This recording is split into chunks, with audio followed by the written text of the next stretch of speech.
है कि वो फीवर जिसकी कोई हमें कॉज ना मिल पा रही हो, राइट?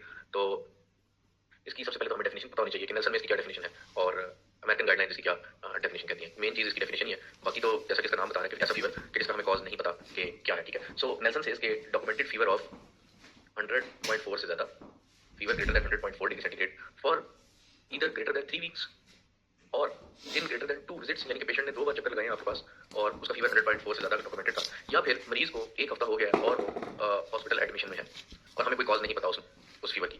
तो नेल्सन ये डेफिनेशन बताती है पायरेक्सिया ऑफ अननोन ओरिजिन की कि fever greater than 100.4 degree centigrade अगर तो पेशेंट घर पे है तो फॉर ग्रेटर देन 3 वीक्स, या पेशेंट को 2 से ज्यादा विजिट्स हो गए हैं उसके आपके पास ओपीडी में और उसका फीवर डॉक्यूमेंटेड था ग्रेटर देन 100.4, या फिर हॉस्पिटल एडमिशन के दौरान 1 हफ्ते के दौरान हो गया।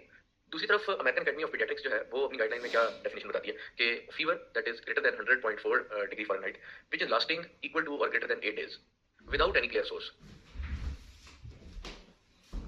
सो यहाँ पे भी without any clear source.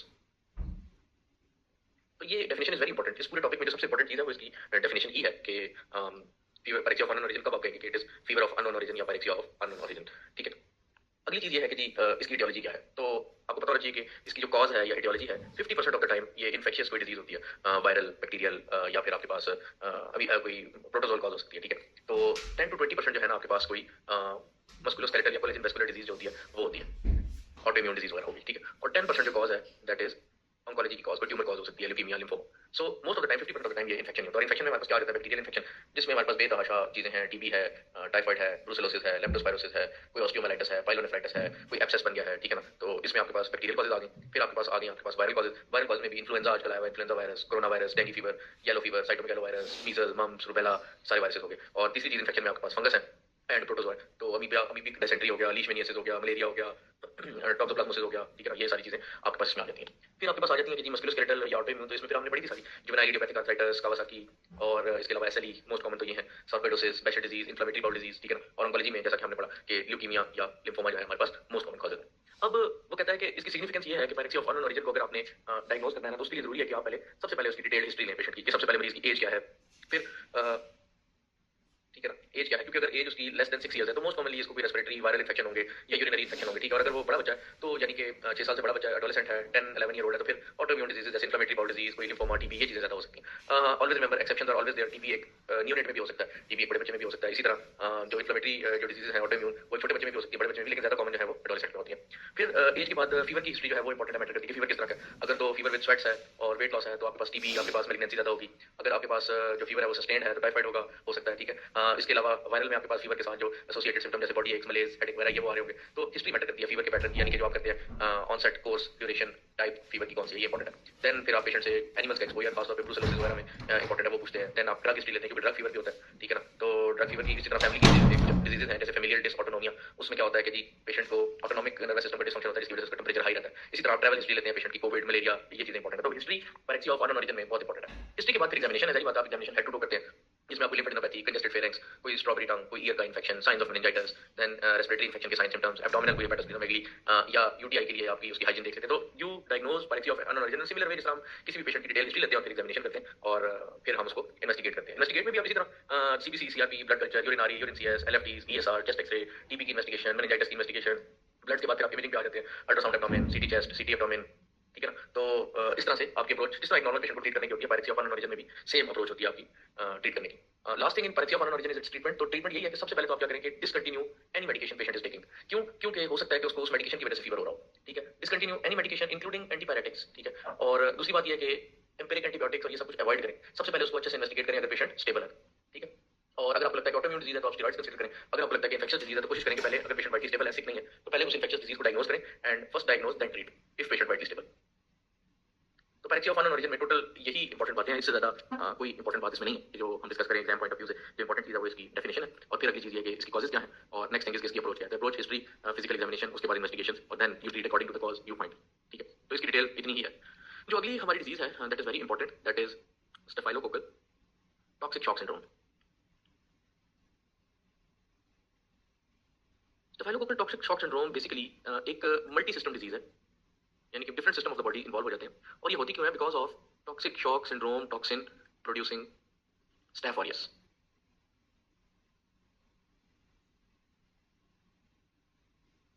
Recording available होंगी तो मैं टॉक्सिक शॉक सिंड्रोम कंप्लीट कर लूँ तो फिर पिछला वाला जो रिपीट कर देते हैं, ठीक है। तो Staphylococcus toxic shock syndrome is basically a multi-system disease caused by the toxic shock syndrome toxin producing Staph aureus, ठीक है। अगर आपका इशू आ रहा है कनेक्टिविटी का, कोई बात नहीं, रिकॉर्डिंग आपको इंशाल्लाह प्रोवाइड हो जाएंगी, ठीक है। अच्छा, अब जो Staphylococcus toxic shock syndrome है, इसको होता क्या है, बेसिकली Staph aureus का इन्फेक्शन हुआ और Staph aureus ने प्रोड्यूस किया है टॉक्सिक शॉक सिंड्रोम टॉक्सिन, और उसकी वजह से कुछ फाइंडिंग्स आती हैं, जैसे कि fever, number 2 hypotension, number 3 erythematous rash, ठीक है, number 4 multi system involvement,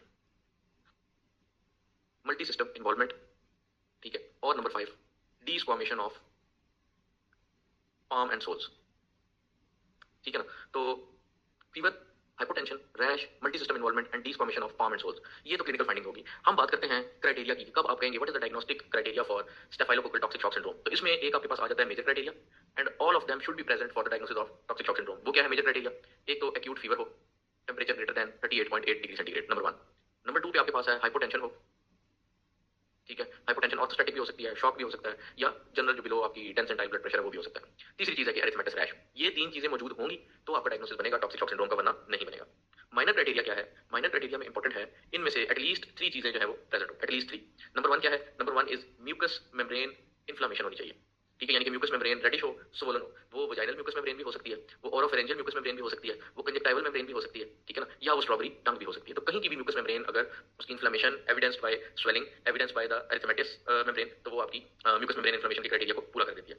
second क्या है? GIT involvement in the form of vomiting, diarrhoea, वो प्रेजेंट हो, ठीक है। थर्ड है जी लिवर की इन्वॉल्वमेंट हो, जिसमें आपका ये है कि एएलटी या एएसटी जो है वो ट्वाइस अपर लिमिट, ठीक है। फिर फोर्थ पे है कि जी रीनल इन्वॉल्वमेंट हो रही है, रीनल इन्वॉल्वमेंट में भी ये creatinine twice upper limit. Fifth ये है कि जी कोई मस्कुलर एब्नॉर्मलिटी या माइल्जियाज हैं, या क्रेटिन फॉस्फोकाइनेज जो है वो बढ़ा हुआ है। सिक्स्थ है कि CNS Altered GCS Altered consciousness है। सेवंथ है कि haematological abnormality in the form of thrombocytopenia, यानी कि अगर एक पेशेंट को फीवर, हाइपोटेंशन और रैश है, ठीक है, और इसके साथ किसी भी सिस्टम में से 3 सिस्टम्स की इन्वॉल्वमेंट है, तो that qualifies for the criteria of staphylococcal shock syndrome, ठीक है। अब इसमें खास तौर पे क्या है, एक तो जो रैश है ना, उसमें desquamation of skin of the palms and toes भी होती है। मैं आपको वो दिखाना चाहता हूँ, इसकी picture, staphylococcal toxic shock syndrome. Sorry, question क्या पूछा गया? ये हेमेटोलॉजी में क्या एब्नॉर्मलिटी होगी? थ्रोम्बोसाइटोपेनिया। ये देखें जी, स्किन जो हैंड्स की है वो पील ऑफ हो रही है, ठीक है ना, और जो रैश होता है वो एरिथमेटस सा नॉन स्पेसिफिक सा रैश होता है। ये देखें हैंड की स्किन जो है वो पील हो रही है, ये देखें इस तरह का रैश होता है। अच्छा, एक चीज ये है कि फीमेल्स ना पहले जमाने में जब पैड्स नहीं होते थे, ड्यूरिंग मेंस्ट्रुएशन वो टैम्पॉन्स यूज करती, और टैम्पॉन्स वो रखकर भूल जाती थी, और उसमें फिर स्टैफ ऑरियस की ओवरग्रोथ की वजह से जो स्टैफ ऑरियस था उन टैम्पॉन्स में उसकी ओवरग्रोथ होती थी, और वो ब्लड में जो है वो सेप्सिस हो जाती थी, और that was the one of the most common cause of the toxic shock syndrome. तो अगर आपको एक सिनेरियो आए जिसमें आपको फीवर, हाइपोटेंशन, रैश और 3 सिस्टम्स की इन्वॉल्वमेंट बता रहा है, हैंड और फीट की डिस्फॉर्मेशन बता रहा है, और साथ उसने फीमेल की दी है कि उसको टैम्पॉन उसने यूज की, तो आपका शक जो है वो स्टेफाइलोकोकल टॉक्सिक शॉक सिंड्रोम पे जाना चाहिए, ठीक है जी। अब आप देखें, क्लिनिकल क्राइटेरिया हमेशा उस डिजीज का होता है जिसकी कोई लैब्स नहीं होती, जो कि आपका डायग्नोसिस होता है ऑफ क्लिनिकल सिग्निफिकेंस, ठीक है ना। तो अच्छा, इसका ये तो इंक्लूजन क्राइटेरिया, एक्सक्लूजन क्राइटेरिया भी है। एक्सक्लूजन क्राइटेरिया क्या है कि नेगेटिव ब्लड कल्चर हो, उसमें स्टेफ ऑरियस की ग्रोथ ना हो, ठीक है। और दूसरी चीज ये है कि absence of any other explanation, यानी कि अगर ये जरूरी है कि कोई और डिजीज इस बीमारी की एक्सप्लेन ना हो, यानी कि देखिए हो सकता है कावासाकी में भी तो ये होता है ना, फीवर भी होता है, हाइपोटेंशन भी होती है, रैश भी होता है, ठीक है, तो म्यूकस मेम्ब्रेन इन्फ्लेमेशन भी होती है, ठीक है। तो कोई और डिजीज फिट नहीं होनी चाहिए, बाकी डिजीज जो है वो लैब वाइज या क्लिनिकल वाइज एक्सक्लूड होनी चाहिए, ये इसका एक्सक्लूजन क्राइटेरिया। मीजल्स हो गया, कावासाकी हो गया, अभी हम आगे स्कारलेट फीवर पढ़ेंगे, उसमें भी ये सिमिलर फाइंडिंग होती है। तो ट्रीटमेंट क्या है इसकी टॉक्सिक शॉक सिंड्रोम की? एक तो जी आईवी फ्लूइड्स हो जाएंगे जनरल सपोर्टिव मेजर में, आइनोट्रोप्स हो जाएंगे। खास तौर पे जो स्पेसिफिक ट्रीटमेंट है that is IV anti staph aureus medication. वो क्या है? जितनी भी पेनिसिलिन है, ox, clox, diclox and naf. Oxacillin, cloxacillin, dicloxacillin, nafcillin, ठीक है जी, नैफसेलिन सॉरी। और अगर आप मरसा सस्पेक्ट कर रहे हैं तो आप वैंकोमाइसिन दें। क्लिंडामाइसिन समटाइम्स ऐड की जाती है, क्यों ऐड की जाती है? बिकॉज ये टॉक्सिन की प्रोडक्शन को कम करती है, ठीक है। तो ये बेसिकली आपका स्टेफाइलोकोकल शॉक सिंड्रोम है। कोई क्वेश्चन इसमें जो स्टेफाइलोकोकल शॉक सिंड्रोम में आपको कुछ समझ नहीं आया तो बताएं, नहीं तो हम नेक्स्ट टॉपिक पे चलें, दैट इज स्कारलेट फीवर। एक आपने बताया क्लिनिकल बेसिस को डायग्नोस करेंगे, दूसरा एक्सक्लूजन में ये होगा कि अगर ब्लड कल्चर नेगेटिव आता है तो एक्सक्लूड हो जाएगा ये। ब्लड, देखिए ना, ब्लड कल्चर नेगेटिव है और दूसरी चीज कोई और डिजीज इन सिम्टम्स से एक्सप्लेन नहीं हो रही। कई दफा तो देखिए ब्लड कल्चर तो 50 to 60% चांस है कि पॉजिटिव आएगा, 40% तो चांस है कि नेगेटिव आएगा, but you should have a strong suspicion कोई ऐसी हिस्ट्री होगी, जैसे ट्रॉमा हुआ है, ट्रॉमा के बाद ज्यादा चांसेस है ना स्किन पे स्टैफ ऑरियस होता है तो वो स्प्रेड हो गया।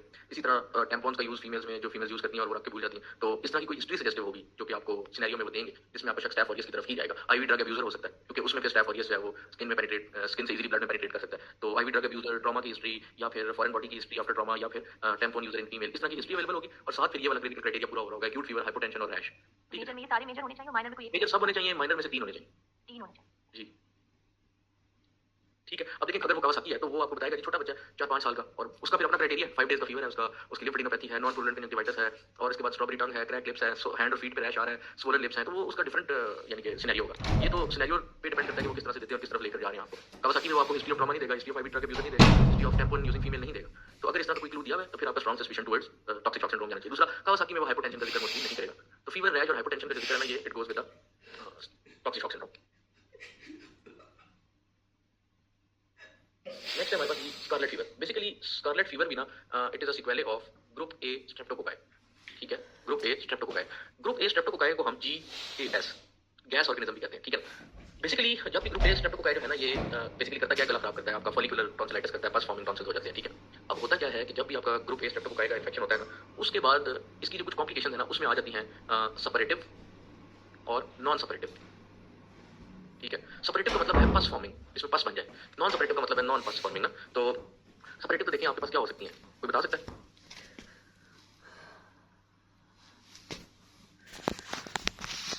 टॉन्सिलर एब्सेस हो गया, रेट्रोफेरेंजियल एब्सेस हो गया, कोई भी एब्सेस बन।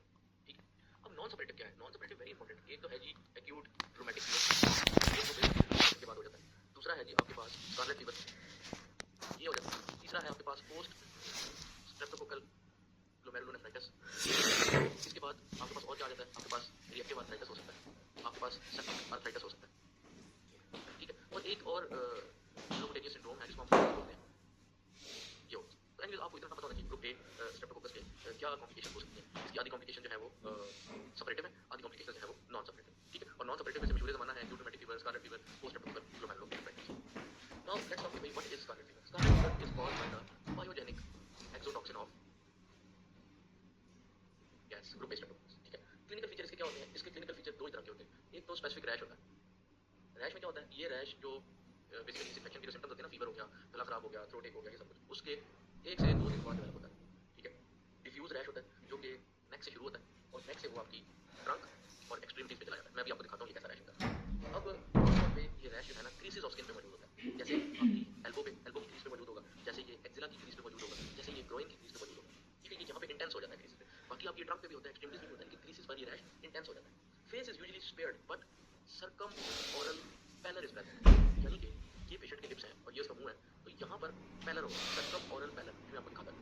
ये रैश जो है 3-4 दिन बाद फेड हो जाता है और उसके बाद it is followed by desquamation, skin जो है वो पील ऑफ हो जाता है। अगर आप पेशेंट का गला एग्जामिन करें तो फेरेंक्स इन्फ्लेम्ड होगी।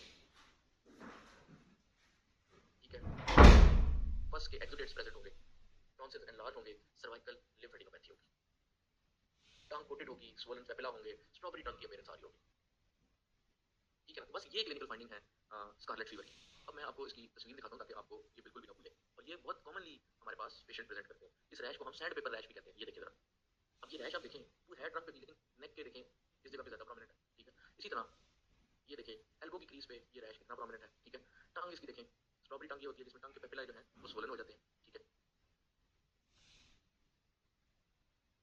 ये देखें सैंड पेपर रैश। अगर आप इसके ऊपर हाथ फेरेंगे तो आपको ऐसे लगेगा कि आपने सैंड पेपर रिग मार्क पे जैसे हाथ फेरते हैं ना, वैसा रफ सा रैश होता है, फाइन रैश, पतला पतला रैश होता है रेड कलर का, और इसके ऊपर हाथ फेरेंगे तो रफ सा ही रैश होता है। ठीक है, ये देखें सर्कम ओरल पैलर, मुंह के अराउंड पैलर है। ठीक है, और जब आप इसके टॉन्सिल देखेंगे तो वो इन्फ्लेम्ड होंगे। देखिए कावासाकी में भी होती है, बिल्कुल बहुत अच्छा था। कावासाकी का तो अपना criteria, fever greater than 5 days, cervical lymphadenopathy, strawberry tongue, crack, swollen lip, rash on palm and soles. ठीक है, तो या पाम एंड शोल्स पे जो है वो स्वेलिंग हो रही है या रैश है, तो कावासाकी का तो अपना 5 चीजों का क्राइटेरिया। और जबकि स्कारलेट फीवर तो सिंपल एक रैश है जो कि सैंड पेपर लाइक रैश है, स्किन क्रीसेस पे हो जाता है और इसमें टॉन्सिल्स जो है वो पस्टुलर एक्सुडेट्स होंगे उनके ऊपर, तो ये तो आराम से डिफरेंशिएट हो जाएगा। स्कारलेट फीवर तो बिल्कुल सिंपल चीज है, ये देखें इस तरह के टॉन्सिल्स होंगे, एक्सुडेट, पसी एक्सुडेट्स है टॉन्सिल्स के ऊपर, और साथ रैश। दो चीजें हैं स्कारलेट फीवर में बस, स्ट्रॉबेरी टंग और ये टॉन्सिलर एक्सुडेट, और बॉडी पे रैश। रैश जो है वो क्रीसेस पे स्किन की ज्यादा है, एक्जिला में, एल्बो में, नेक पे, ठीक है। और यानी कि इसमें सिर्फ दो चीजें हैं, कावासाकी में तो 5 चीजें आपको criteria, non purulent conjunctivitis, cervical lymphadenopathy, strawberry tongue, cracked lips, fever greater than 5 days, palm और सोल्स के ऊपर रैश, ठीक है। और साथ में हार्ट की कंडीशन भी बता देगा, कोई मरमर आ रहा है या कोई इस तरह का प्रॉब्लम है, ठीक। तो स्कारलेट तो स्ट्रेट फॉरवर्ड चीज है। नाउ नेक्स्ट थिंग आपसे पूछेंगे कि डायग्नोसिस में आपकी स्कारलेट फीवर की क्या है, तो थ्रोट स्वैब जो है ना, दैट इज 90 to 95% सेंसिटिव, जो कि एविडेंस दे देता है कि ग्रुप ए स्ट्रेप्टोकोकस का इन्फेक्शन है। रैपिड एंटीजन टेस्ट भी मौजूद है, रैपिड एंटीजन टेस्ट जो कि 80 to 90% सेंसिटिव है, ठीक है। इसी तरह एएसओटी टाइटर्स भी आपको एविडेंस देते हैं कि ग्रुप ए स्ट्रेप्टोकोकस का इन्फेक्शन हुआ है, ठीक है ना। तो एएसओटी टाइटर्स आपको ये देते हैं। इसी तरह एंटी डीएनएस बी एंटीबॉडीज हैं, ये भी स्ट्रेप्टोकोकल इन्फेक्शन में इंक्रीज हो जाती है। ये सपोर्टिव इन्वेस्टिगेशन है, ठीक है। सो थ्रोट स्वैब जो है ये आपका मोस्ट यूजफुल टेस्ट है इसके अंदर। नेक्स्ट इज कि आपके पास ट्रीटमेंट क्या है, तो ट्रीटमेंट तो देखें जो स्ट्रेप्टोकोकल थ्रोट की ट्रीटमेंट है वही है। अगर आपके पास पेनिसिलिन वी अवेलेबल है, वेरी गुड, सबसे पहले वो दें। नहीं अवेलेबल, बेंजाथीन पेनिसिलिन वो है, वो भी नहीं available, drug of choice is amoxicillin for at least 10 days, 50 mg पर केजी पर डे। पेनिसिलिन से एलर्जी है, ओरल सेफेलोस्पोरिन सेफेक्सिम हो जाएगी आपकी चॉइस, या ओरल मैक्रोलाइड क्लैरिथ्रोमाइसिन ये हो जाएगी आपकी चॉइस। इससे भी नहीं आपके पास अवेलेबल तो ओरल ग्लिटामाइसिन, वही जो आपकी स्ट्रेप्टोकोकल थ्रोट की ट्रीटमेंट है वही इसकी ट्रीटमेंट है। इसकी कॉम्प्लिकेशंस क्या है, वही peritonsillar abscess, retropharyngeal abscess, mastoiditis, sinusitis, post streptococcal glomerulonephritis, acute rheumatic fever, ये सारी हम डिस्कस कर चुके हैं। तो जो पोस्ट स्ट्रेप्टोकोकल थ्रोट की ट्रीटमेंट है वही इसकी ट्रीटमेंट है। पेनिसिलिन बी या बेंजाथीन पेनिसिलिन, अमॉक्सिसिलिन, पेनिसिलिन से एलर्जी है तो ओरल सेफलोस्पोरिन या ओरल मैक्रोलाइड क्लैरिथ्रोमाइसिन या फिर oral clindamycin. Any questions in scarlet fever? फिर हम आगे जा रहे हैं, बड़ी इंपॉर्टेंट डिजीज हम डिस्कस करने लगे हैं, that is rheumatic fever.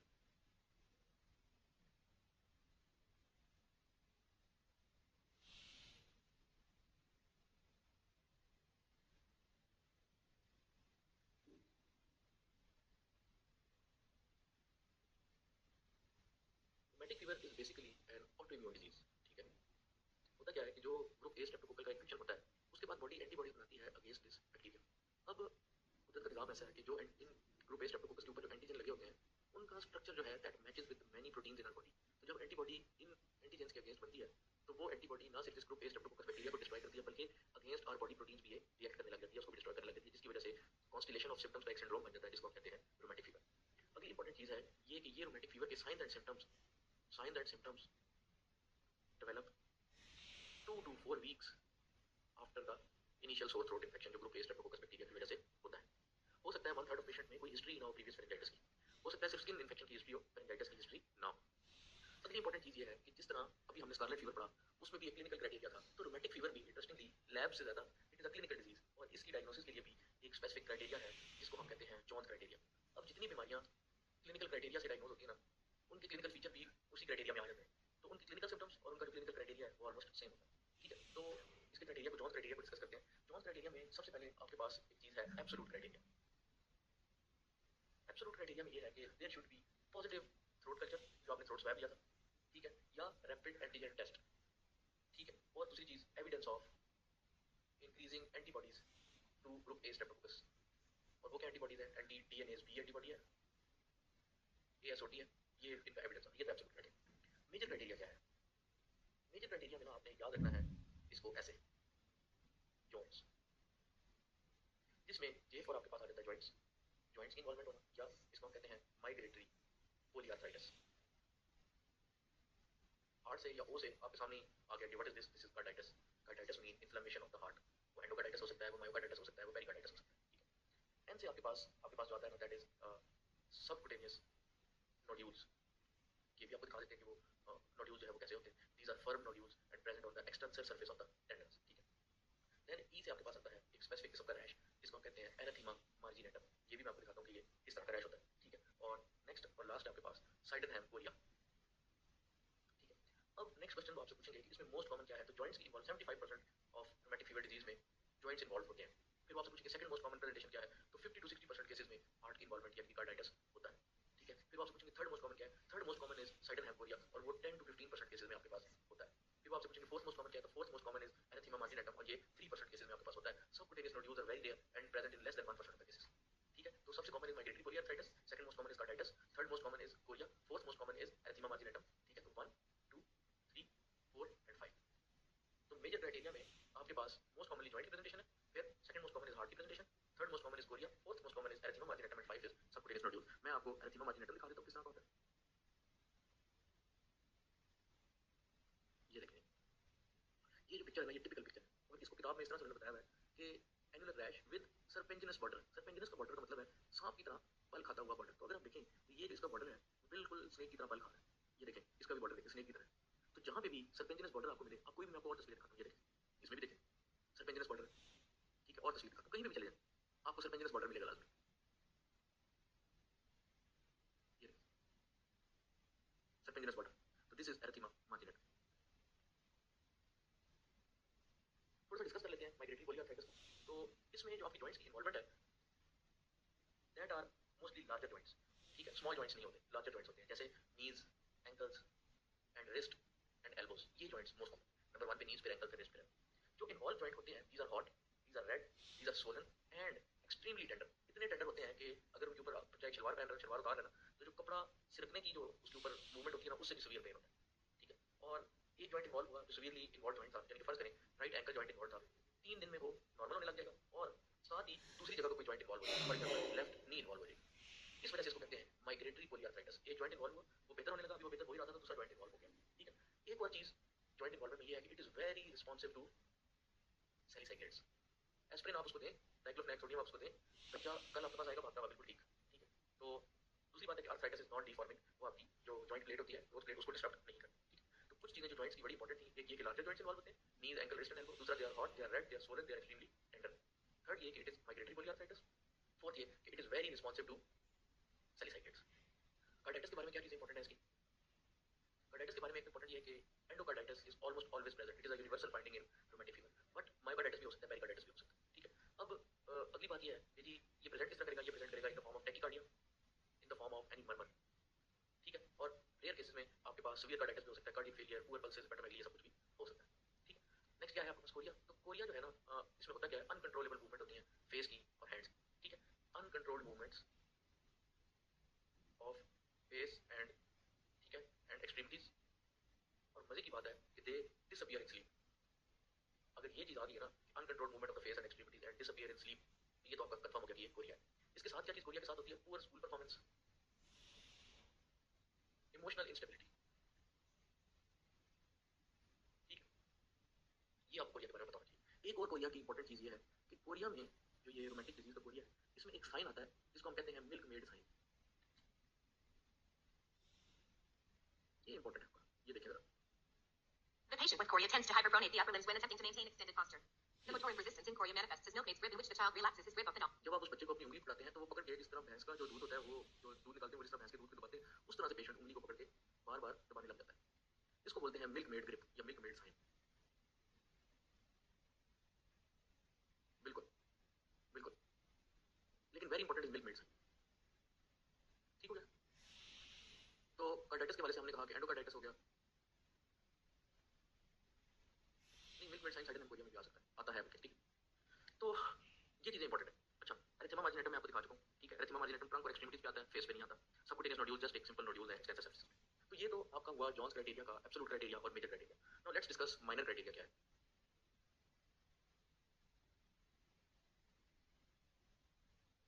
Minor criteria में आपके पास आ जाता है जी आर्थेल्जिया, फीवर ग्रेटर देन और इक्वल टू 1 और 2 डिग्री फ़ारेनहाइट, एलिवेटेड सीआरपी और ESR and prolonged PR interval, ठीक है।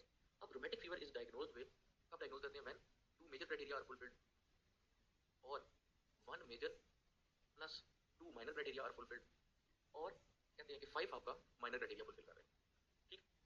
लेकिन ज्यादातर ये दो चीजें फॉलो की जाती हैं। अच्छा, कई दफा लिखा हुआ है किताब में कि कई दफा रोमेटिक फीवर सिर्फ कोरिया के साथ प्रेजेंट करता है।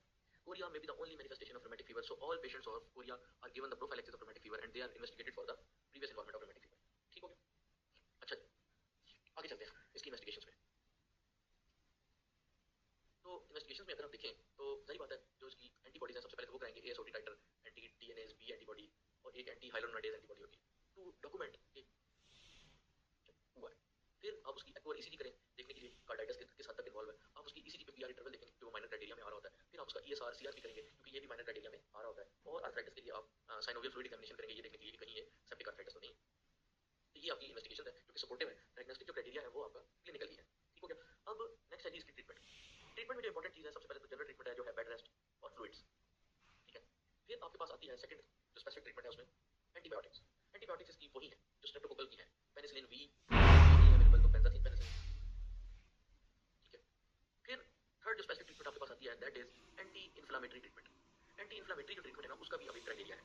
वो कहता है कि if there is carditis evidence without cardiomegaly or congestive cardiac failure, अगर तो सिर्फ कार्डाइटिस है, एंडोकार्डाइटिस है या मायोकार्डाइटिस है without cardiomegaly or congestive cardiac failure, तो फिर यू विल गिव एस्पिरिन, ठीक है। इनिशियली आप उसको डोजेज याद रखने की जरूरत नहीं है, वैसे मैं बता देता हूँ 100 mg पर केजी पर डे से देंगे क्यूआईडी डोज में 5 डेज के लिए, और फिर 75 mg पर केजी पर डे आपको देंगे 4 वीक्स। अब सेकंड केस है if there is carditis with cardiomegaly or congestive cardiac failure, तो फिर आप इसमें एस्पिरिन के साथ, एस्पिरिन उसी क्राइटेरिया से देंगे, आप प्रेडनिसोलोन स्टेरॉइड ऐड कर देंगे, और ऑब्वियसली एंटी फेलियर की मेडिकेशन है जिसमें आपका डायूरेटिक, डाइजॉक्सिन और साल्ट रेस्ट्रिक्शन ये आप देंगे। तो ये तो आपकी कार्डाइटिस के लिए दवाइयां होगी एंटी इन्फ्लेमेटरी। कोरिया के लिए जो आपका ड्रग ऑफ चॉइस है दैट इज फिनोबार। फिनोबार नहीं है तो हेलोपेरिडोल, हेलोपेरिडोल नहीं है तो क्लोरप्रोमाज़िन। ये है आपकी रोमैटिक फीवर की जो मैनेजमेंट है। रोमैटिक फीवर की मैनेजमेंट के बाद इंपॉर्टेंट चीज बार बार एग्जाम में पूछी जाती है ना, दैट इज कीमोप्रोफिलैक्सिस। कीमोप्रोफिलैक्सिस का मतलब ये है कि पहले से पेशेंट को दवाई देना ताकि उसमें रोमैटिक फीवर ना हो या रोमैटिक फीवर की कॉम्प्लिकेशंस ना हो, ठीक है। तो उसमें बहुत सारे सवाल हैं, कीमोप्रोफिलैक्सिस क्या है, कौन सी दवाई देनी है, कितनी देनी है, किनको देनी है, किनको नहीं देनी है, ठीक है। तो प्राइमरी प्रिवेंशन तो हम जब रोमैटिक फीवर की मैनेजमेंट कर रहे थे तो हमने एंटीबायोटिक्स को पहले ही दी थी, पेनिसिलिन बी या बेंजाथीन पेनिसिलिन, वो रोमैटिक फीवर के अगेंस्ट थी। जब पेशेंट को रोमैटिक फीवर हो चुका है तो हम उसको दे रहे हैं, this is primary prevention. Secondary prevention जो होती है वो कीमोप्रोफिलैक्सिस के थ्रू होती है, वो ये होता है कि हम पहले से एंटीबायोटिक्स देते हैं ताकि जो patient are more at risk of developing rheumatic fever या उनको रोमैटिक फीवर होने लगे। जिन पेशेंट्स को पहले से रोमैटिक फीवर हुआ हो उनमें हाई चांस है कि उनमें रिकरेंस हो सकती है with upper respiratory tract infection by group A Streptococcus, ठीक है। जिन पेशेंट्स को पहले रोमैटिक फीवर में कार्डाइटिस ना हुआ हो फर्स्ट एपिसोड में, बहुत कम चांस है कि उसको दोबारा अगर रोमैटिक फीवर हो तो उसको कार्डाइटिस हो, अगर पहले नहीं हुआ तो बाद में भी नहीं हुआ, ठीक है। जिस पेशेंट को पहले रोमैटिक फीवर के एपिसोड में कार्डाइटिस हो गया है तो दोबारा जब उसको रोमैटिक फीवर अगर होता है तो हाई चांस है कि उसको परमानेंट कोई हार्ट डिजीज हो जाएगी या दोबारा कार्डाइटिस हो जाएगा। इसलिए कीमोप्रोफिलैक्सिस जरूरी है ताकि पहले तो ये कि रोमैटिक फीवर को प्रिवेंट किया जाए और फिर जो उससे सिक्वेले हैं, जो उसकी कॉम्प्लिकेशंस हैं उसको प्रिवेंट किया जाए, ठीक है। दूसरी बात, जितने भी कोरिया के पेशेंट हैं उन सबको रोमैटिक हार्ट डिजीज के लिए कीमोप्रोफिलैक्सिस मिलनी चाहिए। अब अगला सवाल कि कौन सी दवाइयां आपने प्रोफिलैक्सिस के लिए देनी है, तो सबसे पहले तो जो रिकमेंडेड है दैट इज पेनिसिलिन, बेंजाथीन पेनिसिलिन, ठीक है। बेंजाथीन पेनिसिलिन जी भी कहते हैं। ये दवाई इंट्रामस्कुलर दी जाती है, ठीक है। और ये कितनी दी जाती है, अगर प्रोफिलैक्सिस का क्राइटेरिया ये है कि अगर एक पेशेंट को आपके पास हुआ है रोमैटिक फीवर, ठीक है, पेशेंट विदाउट कार्डाइटिस हुआ है या पेशेंट विद कार्डाइटिस हुआ है, उसको आपने प्रोफिलैक्सिस देनी है।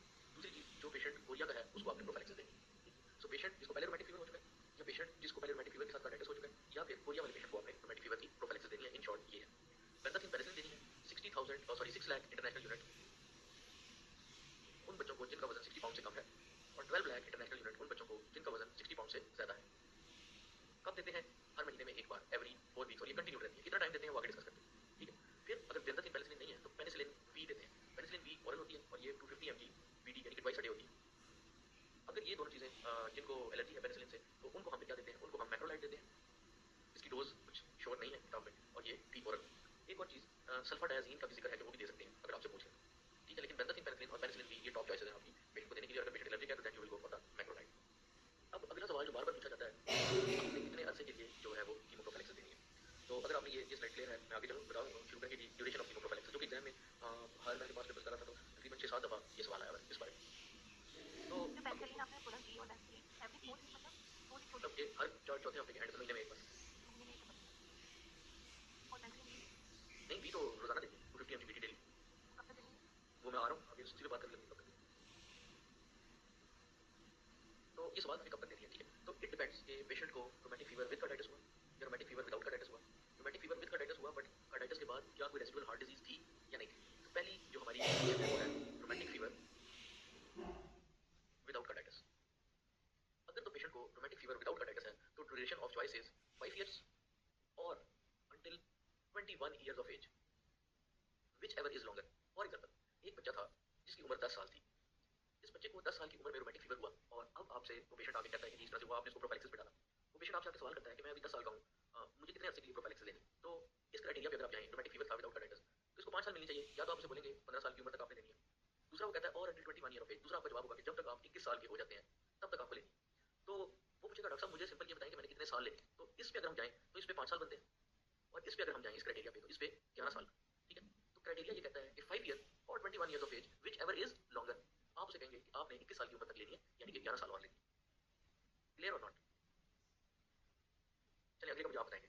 सेकंड क्राइटेरिया ये है रोमैटिक फीवर विद कार्डाइटिस, ठीक है, without any remaining valvular disease या विदाउट रेसिडुअल हार्ट डिजीज। इसके लिए आपका क्राइटेरिया ये है 10 इयर्स और until 21 years of age, whichever is longer. ठीक है, अब बच्चा आपके पास आया है, उसकी उम्र है 17 साल और उसको हुआ है rheumatic fever with carditis without any remaining बल्बुलर हार्ट डिजीज। वो आपसे कहता है डॉक्टर साहब मैंने कितने अरसे और दवाई लेनी है, मुझे बताएं। बताएं जी, क्या दो कंडीशन आती हैं। एक तो 17 साल का बच्चा है, या तो उसको 10 साल मिलनी चाहिए यानी कि 27 साल की उम्र तक, तो इस पे है जी 10 साल की ड्यूरेशन। दूसरा ये है अंटिल 21 ईयर्स, तो 21 ईयर्स की दूसरा क्राइटेरिया ये है 21 ईयर्स तक मिले और इसमें इसकी साल बनते हैं 4 साल। तो इस बच्चे को कितना अर्सा मिलनी चाहिए प्रोफाइलेक्सिस, 10 साल या 4 साल? शाम कम वाला होगा, ज्यादा वाला होगा?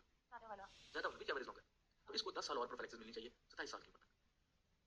ठीक है, तो ये सवाल वो इसी तरह से एग्जाम में पूछेंगे आपसे, विच एवर इज लॉन्गर, और उसके लिए लाजमी है कि आपको क्राइटेरिया आता हो।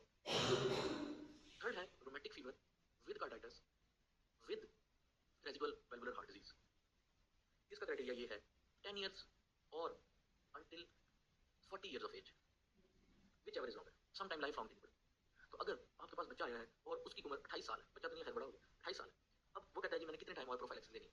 आप उसे कहेंगे, एक ऑप्शन है आपके पास कि जी 38 ईयर्स तक आप लेंगे, दूसरा ऑप्शन है कि आपने 40 ईयर्स तक लेंगे। अगर 38 ईयर आप लें तो 10 साल बनती है, अगर क्राइटेरिया पे 40 ईयर जाए तो 12 साल बनती है। तो आप इसको कितने साल के लिए प्रोफाइलेक्सिस देंगे? 12 साल के लिए, विच एवर इज लॉन्गर। ये बहुत इंपॉर्टेंट कॉन्सेप्ट है और बिल्कुल क्लियरिटी होनी चाहिए, ये चीजें याद होनी चाहिए जुबानी। Rheumatic fever without carditis 5 year और 21 year, rheumatic fever with carditis 10 year और 21 year, rheumatic fever with carditis with residual heart disease 10 year और 40 ईयर। ठीक है ना, इस पे कोई कॉम्प्रोमाइज नहीं है, ये एग्जाम में आना ही आना है। 70% of the patient with carditis during initial episode of rheumatic fever recover with no heart disease, arthritis and even chorea resolves with time। ठीक है, लॉन्ग टर्म सिक्वेल सिर्फ कार्डियक डिजीज का है। एक और इंटरेस्टिंग चीज, अगर एक पेशेंट को rheumatic fever with carditis with residual heart disease हो गया और आपने इसको एंडोकार्डाइटिस के लिए प्रोफिलैक्सिस देनी है, तो it should be a different medication from what you are giving for rheumatic fever. It should not be penicillin G, it should not be penicillin B, it should not be macrolide, it should be different medication from the medication you are giving for the rheumatic fever prophylaxis. जी, कोई सवाल, कोई चीज समझ नहीं आई? Rheumatic fever, scarlet fever, pyrexia of unknown origin, ठीक है, जो भी हमने अभी तक डिस्कस किया। मैंने लास्ट में ये बोला है कि जी एक पेशेंट था जिसको रोमैटिक फीवर हुआ, उसके बाद उसको एंडोकार्डाइटिस हो गया और उसको माइट्रल वॉल्व प्रोलैप्स हो गया। ठीक है, अब वो पेशेंट कार्डियोलॉजिस्ट के पास गया, कार्डियोलॉजिस्ट ने उसे कहा कि जी आपको प्रोफिलैक्सिस स्टार्ट होनी चाहिए, लेकिन मुझे कंफर्म नहीं है कि कौन सी दवाई, आप इस तरह अपने पीडियाट्रिशियन के पास ले जाएं। वो आपके पास आया, वो कहता है डॉक्टर साहब मुझे रोमैटिक फीवर हुआ था 3 साल पहले और आज मेरी एको हुई है, तो मुझे पता चला कि मुझे तो माइट्रल वॉल्व प्रोलैप्स भी है, तो मुझे कार्डियोलॉजिस्ट ने कहा कि आपको एंडोकार्डाइटिस की प्रोफिलैक्सिस स्टार्ट होनी चाहिए, लेकिन मसला ये है मैं पहले से रोमैटिक फीवर के लिए बेंजाथिन पेनिसिलिन जो है वो एवरी मंथ लगवा रहा हूं। अब आप मुझे बताएं कि मुझे इन्फेक्टिव एंडोकार्डाइटिस की प्रोफिलैक्सिस की जरूरत है या बेंजाथिन पेनिसिलिन से ही काम चल जाएगा? तो आपका जवाब होगा नहीं, आपका काम बेंजाथिन पेनिसिलिन से नहीं चलेगा। जो इन्फेक्टिव एंडोकार्डाइटिस की प्रोफिलैक्सिस है it should be different from the prophylaxis of rheumatic fever. हाँ, लेकिन डिफरेंट दवाई, बेशक अगर एक ही दवाई दोनों को कवर कर रही है तब भी डिफरेंट दवाई देनी, सेम दवाई देनी। Point clear or not? अच्छा, अभी तक कोई question? Toxic shock syndrome, scarlet fever, rheumatic fever. अगली हमारे पास जो डिजीज है that is pertussis. Pertussis is caused by the bacteria जिसको हम कहते हैं बॉर्डाटेला पर्टिसिस। इसका इंक्यूबेशन पीरियड 3 to 12 डेज है। ये ज्यादातर जून से सितंबर के टाइम पे होती है। इसकी जो स्टेजेस है ना वो 3 है। एक है जी कैटरल स्टेज जो कि प्रोड्रोमल स्टेज है, एक है जी आपके पास पैरोक्सिस्मल स्टेज जिसमें फुल ब्लोन सिम्टम आ रहे होते हैं, और एक है आपके पास कन्वेलेसेंट स्टेज जिस पे सिम्टम आप फेड अवे होने लग जाते हैं। कैटरल स्टेज जो कि प्रोड्रोमल स्टेज है 1 से 2 हफ्ते की होती है, इसमें क्या होता है low grade fever, sneezing, lacrimation, इस तरह के सिम्टम्स आ रहे होते हैं। जो पैरोक्सिस्मल स्टेज है ना इसमें प्रॉपर कफ होती है, वूपिंग कफ, एंशियस हो जाता है बच्चा, कंटीन्यूअस सिंगल ब्रेथ में मल्टीपल कफ कर रहा होता है, चिन और चेस्ट अपनी आगे ले आता है, टंग उसकी प्रोट्रूड करने लग जाती है, आईज बल्जिंग हो जाती है, फेस उसका साइनोज हो जाता है और उल्टी खांसी के बाद वो वॉमिट कर देता है। बिल्कुल ऐसी पिक्चर होती है जैसे मैं अभी आपको दिखाने लगा हूं।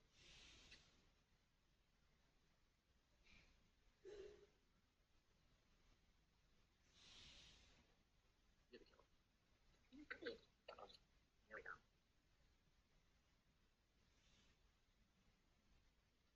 ये देखिए ब्लू होने लग गया वो, cyanosis, apnoea, vomiting, gasping, single breath में कफ, उसके बाद वॉमिटिंग। ये देखिए ये वो है।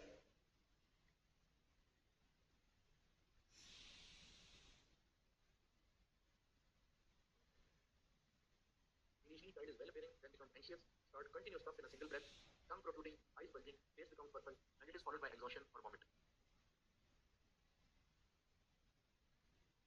ठीक है जी। कन्वेलेसेंट स्टेज में क्या होता है कि जी यही सिम्टम जो है वो डिक्रीज फ्रीक्वेंसी पे आ जाते हैं। जो बच्चे 3 महीने से छोटे होते हैं, जैसे कि ये कुछ नजर आ रहा था हमें, तो उस बच्चों में चोकिंग भी हो सकती है, गैग भी हो सकता है, गैस्पिंग भी हो सकती है, एपनिया भी हो सकता है, साइनोसिस भी हो सकता है। एग्जामिनेशन आपकी अदरवाइज नॉर्मल होगी, सिर्फ हो सकता है कि कंजक्टिवा पे आपको हेमरेजेस या फटीके मिले, क्योंकि वो इतने जोर से जब बच्चा कफ करता है तो प्रेशर की वजह से कंजक्टिवल हेमरेज हो सकता है। ठीक हो गया। डायग्नोसिस कैसे करते हैं? अगर पेशेंट को without any fever, sore throat या किसी और सिम्टम के इस तरह की कफ है, ठीक है, कब आपको डायग्नोसिस पे शक पड़ता है? एक तो विदाउट एनी फीवर वगैरह प्रोलॉन्ग कफ है, उस कफ को 14 दिन से ज्यादा हो गया और वो प्रॉपर वूप या वॉमिट के साथ हो रही है, ठीक है, और अगर 3 महीने से छोटा बच्चा है उसको कफ तो सही बात है उस तरह से नहीं होगी क्योंकि उसमें भी इतना हिम्मत ही नहीं है कि वो कफ कर सके। गैगिंग, गैस्पिंग, एपनिया, साइनोसिस अगर हुआ है 3 मंथ से छोटे बच्चे में, तो फिर भी नॉन स्पेसिफिक सी हैं। सीबीसी में लिम्फोसाइटोसिस होगी, कितनी होगी? सीबीसी कराएंगे ना, उसमें 15,000 से 1 लाख तक काउंट रेज हो सकता है और उसमें 60 to 70% लिम्फोसाइट्स होंगे। ये बड़ा जरूरी है टिपिकल।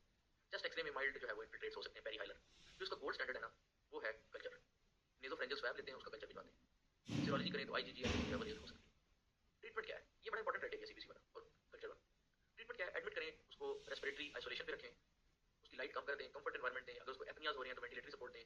इसमें जो एंटीबायोटिक ऑफ चॉइस है that is macrolide azithromycin for 5 days। ठीक है ना? फर्स्ट चॉइस आपकी एजिथ्रोमाइसिन है, सेकंड चॉइस आपकी एरिथ्रोमाइसिन है। 10 mg per kg per day पर oral once daily 5 days। Prevention इसकी कैसे है? डी टैप जो वैक्सीन है उसको देते हैं। 7 साल से छोटा है तो आप उसको डी टैप देते हैं, 7 साल से बड़ा है तो टी टैप देते हैं, और अगर 12 साल से बड़ा है तो टी डी, लेकिन उसमें पर्टूसिस नहीं आता। तो ये है आपका जी बॉर्डरडेला पर्टूसिस। कोई क्वेश्चन इसके अंदर कोई चीज समझ नहीं आई तो बताएं, मैं दोबारा रिपीट कर देता हूँ। जो जिन लोगों का पैरेक्सिया ऑफ अननोन ओरिजिन रह गया ना, वो मैंड में रिपीट कर।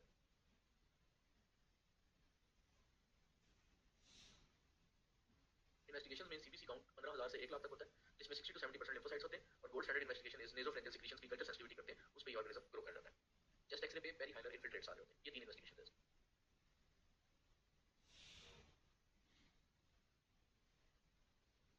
आगे चलें। अगला है बेसिलरी डिसेंट्री। बेसिलरी डिसेंट्री आपको पता है कि डिसेंट्री का मतलब है कि लूज टूल्स में ब्लड आ रहे हैं, ठीक है। बेसिलरी डिसेंट्री खासतौर पे उस डिसेंट्री को कहते हैं जो शिगेला से हो रही है। शिगेला के डिफरेंट स्ट्रेन में डिफरेंट टॉक्सिन है। इसका इंक्यूबेशन पीरियड 12 आवर्स है और ये फीको ओरल रूट से ट्रांसफर होता है। एक चीज बड़ी इंपॉर्टेंट है, एग्जाम में आया था, इसमें होता है high grade fever, abdominal pain, vomiting, generalised toxicity और लूज मोशन, ठीक है। एब्डोमिनल पेन, लूज टूल्स, ठीक है ना, ये। अब आपको पता है कि जो डिसेंट्री है ना, डिसेंट्री के बहुत सारे कॉजेज हैं। शिगेला हो सकता है, ई कोलाई हो सकता है, कैम्पाइलोबैक्टर जजनाइल हो सकता है, ठीक है। इसके अलावा आपके पास एंड अमीबा हिस्टोलिटिका हो सकता है, ठीक है। एक दो और है जो कि मेरे जहन में। तो एग्जाम में आपके पास आया हुआ था पेशेंट को हाइड्रेट फीवर, एब्डोमिनल पेन है, लूज टूल है और ब्लड इन स्टूल आ रहा है। साथ ही ऑप्शन दिए शिगेला, ई कोलाई, कैम्पाइलोबैक्टर, अब इन सबसे होता है। तो नेल्सन में लिखा हुआ था कि लाइन लिखी है, high grade fever is only associated with Shigella. तो अगर तो हाई ग्रेड फीवर के साथ डिसेंट्री हो रही है ना, बिल्कुल फजूल सी बात है। ये कि हाई ग्रेड फीवर कैसे पता लगे, तो बच्चा पैराडोल लेके आया। एनीवेज, बहरहाल एग्जाम पर्पस के लिए अगर हाई ग्रेड फीवर है और साथ डिसेंट्री है, your option should be Shigella, ठीक। अच्छा जी, डायरिया जो होता है इनिशियली लार्ज वॉल्यूम का होता है, वाटरी होता है, देन उसका वॉल्यूम कम हो जाता है और वो ब्लडी होने लगता है। न्यूरोलॉजिकल साइंस में आपके पास seizures, lethargy, headache, next definitely सब कुछ हो सकता है। एग्जामिनेशन में क्या होगा? एग्जामिनेशन भाई एब्डोमेन डिस्टेंशन होगा, एब्डोमिनल टेंडरनेस प्रेजेंट होगी, हाइपरएक्टिव बाउल साउंड होंगी, ठीक है। तो रेक्टम जो है वो एग्जामिनेशन में टेंडर हो सकता है। इन्वेस्टिगेशन में आप क्या करेंगे? इन्वेस्टिगेशन में आप सीबीसी करेंगे, उसमें काउंट्स रेज हो सकते हैं। जिसमें इंपॉर्टेंट है वो है stool R E and stool CS, और इसका जो कल्चर है वो मेकॉनकी एगार में ग्रो करते हैं। नॉट वेरी इंपॉर्टेंट, जस्ट सुन लें, ठीक है। और इसके बाद सीरोलॉजी, तो डेफिनेटिव डायग्नोसिस स्टूल सीएस भी बनती है, ठीक है। तो हाँ, इधर एक साल लग जाता है, साल लग जाता है। तो बेसिलरी डिसेंट्री की ट्रीटमेंट क्या है आपके पास? बेसिलरी डिसेंट्री की ट्रीटमेंट आपके पास वही फ्लूइड एंड इलेक्ट्रोलाइट्स की मैनेजमेंट है, डिहाइड्रेशन को करेक्ट करें, ठीक है। इसके अलावा लिखा हुआ है सपोर्टिवली आप विटामिन ए और जिंक जो है वो पेशेंट को दे। Now what is the antibiotic of choice? Your antibiotic of choice is ciprofloxacin. Ciprofloxacin देनी है, डब्ल्यूएचओ ये रिकमेंड करती है for all blood diarrhoea regardless of age. Second आपके पास क्या है? सेफ्ट्राइक्सोन। थर्ड क्या है? एम्पिसाइलिन। फोर्थ क्या है? ट्राइमेथोप्रिन सल्फामेथोक्साजोल। बट आपकी चॉइस सिप्रो होनी चाहिए, ठीक है। कॉम्प्लिकेशन क्या है? डिहाइड्रेशन है, हेमोलिटिक यूरिमिक सिंड्रोम है, रेक्टल प्रोलैप्स है, टॉक्सिक मेगाकोलोन है, एपेंडिसाइटिस है, ये सारी। प्रिवेंशन कैसे? Prolong breast feeding, proper hand washing, exclude the child from day care, इसकी कोई वैक्सीनेशन अवेलेबल नहीं। तो ये बिल्कुल एक सिंपल सा टॉपिक है। हाँ जी, लेकिन हाई ग्रेड फीवर नहीं बोलना। कॉम्प्लिकेशन हाँ जी, बिल्कुल बिल्कुल। कॉम्प्लिकेशन क्या है? Dehydration, haemolytic uraemic syndrome, rectal prolapse, toxic megacolon, appendicitis, intestinal perforation, ठीक है, आर्थराइटिस, निमोनिया, हेपेटाइटिस, बेशुमार कॉम्प्लिकेशन। ड्रग ऑफ चॉइस याद रखनी है ciprofloxacin, stool CS, investigation of choice, high grade fever Shigella, बस इतनी सी बात है और कुछ नहीं। नेक्स्ट है हमारे पास कॉलरा। कॉलरा जो है ना वो gram negative comma shaped rod है, इस तरह की, ऐसे। ये किसी भी एज पे हो सकता है, लेकिन 2 से 4 साल के बच्चों में ज्यादा कॉमन है। इसका इंक्यूबेशन पीरियड 1 से 3 दिन है, ठीक है। ज्यादा कॉमन रिस्क फैक्टर्स किसमें है? या तो मेल नरिश्ड बच्चा या इम्यूनो कॉम्प्रोमाइज्ड स्टेट।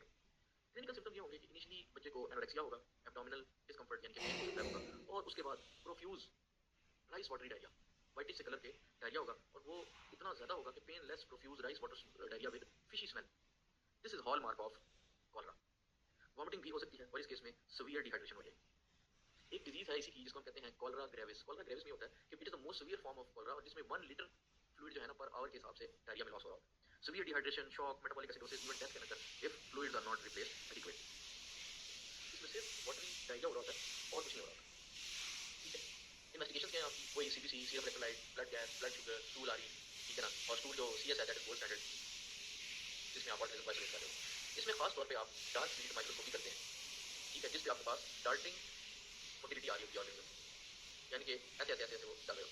तो dark field microscopy, darting motility of micro organism, PCR भी कर सकते हैं जिससे मॉलिक्यूलर आइडेंटिफिकेशन हो सकती है। Stool CS, dark field microscopy और पीसीआर। नेक्स्ट चीज आती है कि इसकी मैनेजमेंट क्या है। तो देखिए सबसे पहले तो रिहाइड्रेशन, ठीक है, रिहाइड्रेशन इज द, अच्छा ये मैं बता दूं कि इसमें stool CS is gold standard, ठीक है। तो मैनेजमेंट में आपके पास सबसे पहले तो dehydration, fluid and electrolyte management है, ठीक है, ओआरएस दें, आईवी फ्लूइड दें, जिंक दें उसको। देन आपके पास आती है एंटीबायोटिक की चॉइस, ठीक है। तो एंटीबायोटिक ऑफ चॉइस में ना हमारे पास बहुत सारी ऑप्शन है। एक मिनट,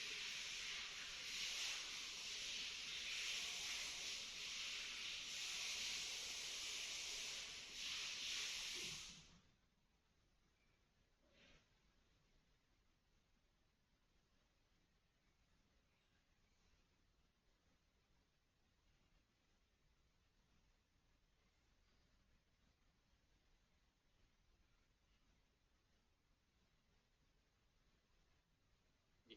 अच्छा, डब्ल्यूएचओ कहती है कि antibiotic of choice is ciprofloxacin. Nelson ये कहती है कि आप उसको डॉक्सीसाइक्लिन दें, ठीक है। नेल्सन कहती है कि डॉक्सीसाइक्लिन बड़े बच्चों में और छोटे बच्चों में आपके पास जो है वो चॉइस है जी, टेट्रासाइक्लिन की, एरिथ्रोमाइसिन की, सिप्रो की, ट्राइमेथोप्रेम सल्फामेथोक्साजोल की। मेरे ख्याल से आपको सिप्रो चूज करनी चाहिए, ठीक है। नेल्सन में किसी दवाई को दूसरे से प्रेफरेबल नहीं कहा गया, ठीक है ना। तो अगर आपके पास सिप्रो नहीं है तो डॉक्सी चूज करें, वरना आप सिप्रो चूज करें। कॉम्प्लिकेशन इसकी क्या है, वही renal failure, acute kidney injury है, हाइपोकैलेमिया है, हाइपोग्लाइसीमिया है। इसके लिए वैक्सीन भी, ओरल वैक्सीन जो है वो प्रिवेंशन के लिए मौजूद है। तो बेसिकली कॉलरा में आपको इसकी ट्रीटमेंट पूछते हैं, इन्वेस्टिगेशन ऑफ चॉइस पूछते हैं और सिनेरियो बता देते हैं, profuse rights watery stool with fishy smell. This is all about cholera. कोई कंफ्यूजन है कॉलरा में, शिगेला में, कोई चीज समझ नहीं आई तो पूछें, मैं उसको रिपीट कर देता हूँ। जी, लेकिन अंत में कब है कि जी टेट्रो दें, क्या कहते हैं, टेट्रासाइक्लिन दें, डॉक्सी दें, लेकिन बाद में लिखा है कि अब इनके अगेंस्ट रेजिस्टेंस डेवलप होता जा रहा है। तो बेहतर है कि आप डब्ल्यूएचओ की गाइडलाइन है उसके अकॉर्डिंग जाएं, दैट इज सिप्रोफ्लॉक्सिन। वैक्सीन तो सिंपल है, फील्ड लेकिन कुछ वैक्सीन तो बहुत इंपॉर्टेंट है जो आपको याद होनी चाहिए, जैसे जिसका फॉर एग्जांपल प्रिवेंशन कौन कौन सी इंपॉर्टेंट है, रोमेटिक फीवर की प्रिवेंशन बड़ी इंपॉर्टेंट है, पूरी उस पे यानी कि नेल्सन ने तफसील लिखी है। इस तरह टाइफाइड की वैक्सीन है वो आपके पास इंपॉर्टेंट है, वो पूछ सकते हैं। शिगेला में तो है ही नहीं, कॉलरा में ओरल लेके आ रहे, तो मोटी मोटी मीजल्स की जिस तरह है, मीजल्स अभी हम करेंगे, तो जिसकी इंपॉर्टेंट है वो मैं बता दूँ साथ साथ, कुछ इंपॉर्टेंट है कुछ नहीं है, जैसे मीजल्स की बड़ी इंपॉर्टेंट है, चिकन पॉक्स की इंपॉर्टेंट है। Next is brucellosis.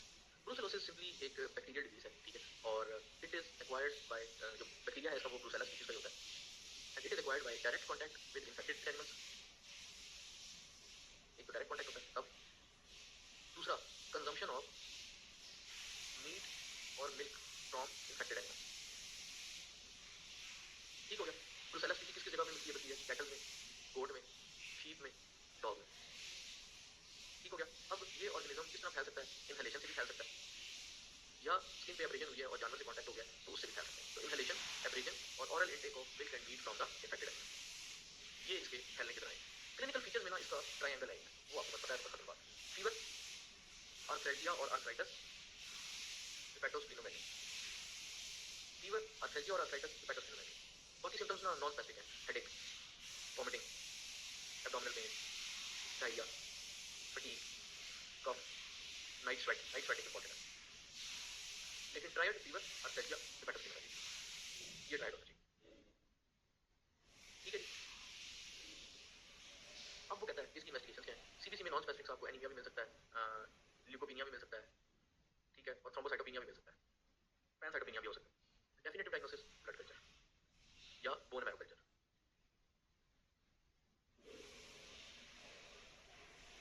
सपोर्टिव क्या है, सीरोलॉजिकल टेस्टिंग, एंटीबॉडीज जिसमें निकले जिसके टाइटर 1:160 से ज्यादा होने चाहिए, पीसीआर भी कर सकते हैं, ठीक है।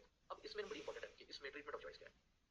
अगर तो बच्चा 8 साल से छोटा है, 8 ईयर्स, तो आपकी treatment of choice is trimethoprim sulfamethoxazole plus rifampin at least 6 weeks के लिए।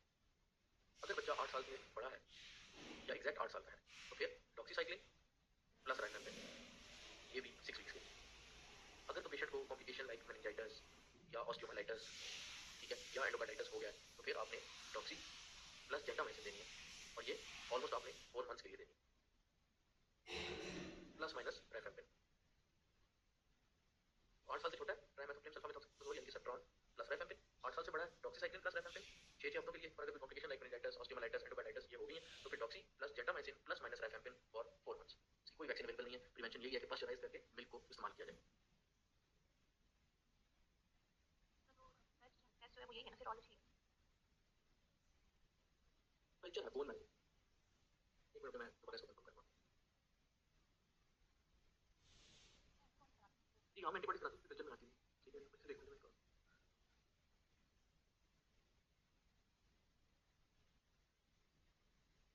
नहीं जी, definitive diagnosis of brucellosis is established by recovering the organism from the blood, bone marrow और other tissues.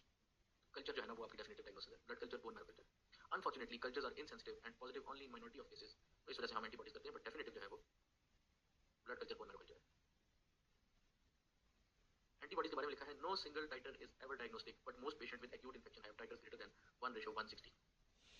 Low titers may be found in early course of illness, that's why it's not very diagnostic. ठीक है, तो definitive diagnosis is blood culture, bone marrow culture.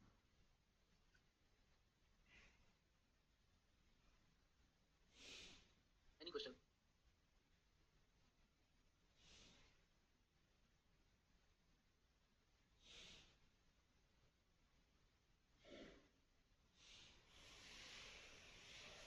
Know questions?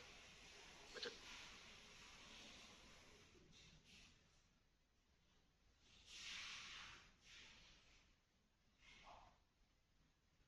अगला है हमारे पास बोtulism is basically caused by the bacteria called Clostridium botulinum। Basically ये tetanus वाले bacteria का भाई है। टेटनस वाले बैक्टीरिया का नाम है क्लोस्ट्रीडियम टेटनाई और इस बैक्टीरिया का नाम है क्लोस्ट्रीडियम बोtulinum।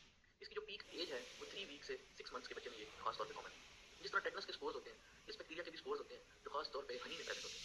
ठीक है, जो क्या करते हैं कि जी बच्चा को हम खास तौर पे जो गुटी देते हैं, हनी मीठी चीज दे देते हैं, तो हनी देने से ये स्पोर्स जो है वो बच्चे के अंदर ग्रो करने लगते हैं और फिर बच्चा इन्फेक्ट होता है। Mostly disease is acquired through food और वुंड्स, जिस तरह टेटनस की होती है वुंड्स के थ्रू।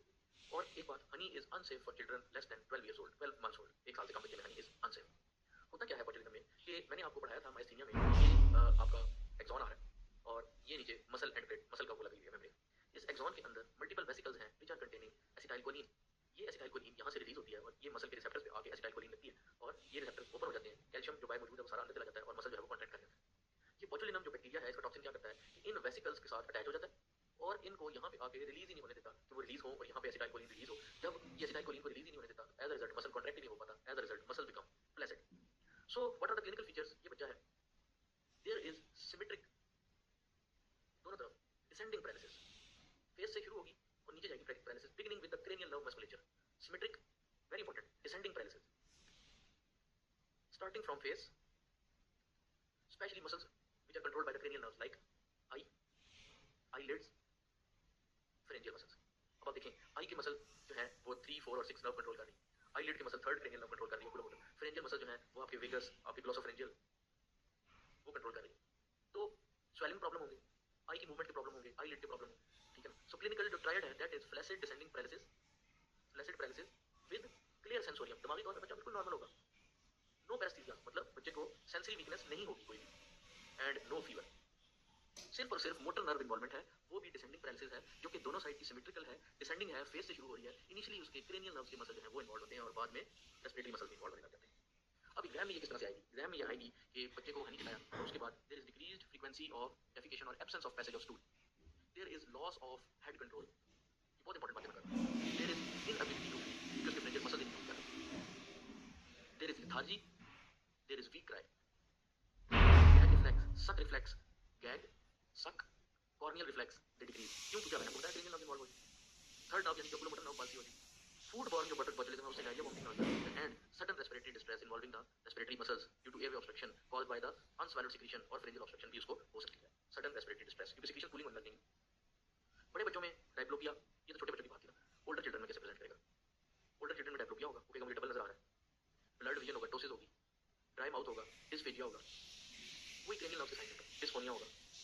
ये आपके पास बच्चा क्या प्रेजेंट करेगा? सिर्फ और सिर्फ motor involvement, no paraesthesia, no fever, diarrhoea, vomiting हो सकती है, but child will present with inability to feed due to affected pharyngeal muscles of pharyngeal nerve, child will be lethargic, weak cry, poor gag, poor suck, poor corneal reflex, sudden respiratory distress due to excessive cooling of secretion। बड़े बच्चों में cranial nerve के sign आएंगे, डायप्लोपिया, ptosis, dysphagia, dysphonia, इस तरह से वो present करेगा। कोई क्वेश्चन अभी तक? बोtulism इज वेरी इंपॉर्टेंट। मैंने आपको ये भी बता दिया कि बेसिकली वो कैसा है, बोtulinum टॉक्सिन कर क्या है, ठीक है। अगली चीज़ है कि जी इसकी डायग्नोसिस कैसे करें। तो डायग्नोसिस तो देखें इसकी टॉक्सिन आइसोलेशन से है। टॉक्सिन में भी आइसोलेटेड फ्रॉम सीरम, ब्लड में, स्टूल में, ठीक है ना, और स्टूल टॉक्सिन की ऐसे करके आप टॉक्सिन आइसोलेट कर सकते हैं। ईएमजी पे क्या रहा होगा, ईएमजी पे आपने याद रखना है BSAP, brief, small, abundant, action potential, ये इसकी याद रखनी है। ईएमजी एग्जाम में पूछते हैं। नर्व कंडक्शन स्टडीज नॉर्मल होंगी, CSFR कराएंगे वो भी नॉर्मल होगी। सो ये इसकी इन्वेस्टिगेशन है।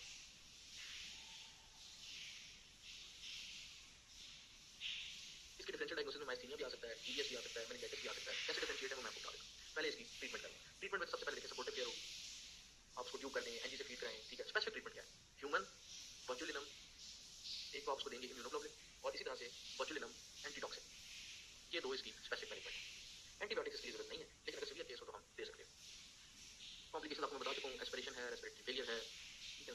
प्रिवेंशन कैसे करें, प्रिवेंशन इसकी है heat all the canned food 85 degree centigrade for 5 minutes, avoid honey in less than 1 year old. Wound botulinum को कैसे प्रिवेंट किया जाए, वूंड को अच्छी तरह से साफ करके सर्जिकल डिब्राइडमेंट से और एंटीबायोटिक्स से। तो अगली मैंने बात की कि इसको कैसे डिफरेंशिएट करना है जीबीएस से और माइस्थीनिया से। तो GBS versus myasthenia gravis versus botulinum. तो जीबीएस का तो हॉलमार्क है असेंडिंग पैरालिसिस, जबकि बोtulinum का हॉलमार्क है डिसेंडिंग पैरालिसिस।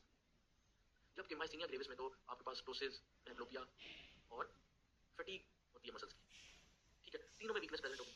दूसरी बात, माइस्थीनिया में रिफ्लेक्सेस इसमें जीबीएस में एब्सेंट होंगे, माइस्थीनिया में प्रेजेंट होंगे, और बोtulinum में भी रिफ्लेक्सेस एब्सेंट होंगे, ठीक है। फटीग जो है सिर्फ क्या कहते हैं, वीकनेस जो है तीनों में है, लेकिन फटीग जो है, फटीग कहते हैं दर्द होना साथ, वो सिर्फ माइस्थीनिया में है, बाकी में नहीं है, ठीक है। अच्छा, sensory symptoms, sensory symptoms GBS में आते हैं, ना माइस्थीनिया में आएंगे, ना ही आपके पास बोtulinum में आएंगे।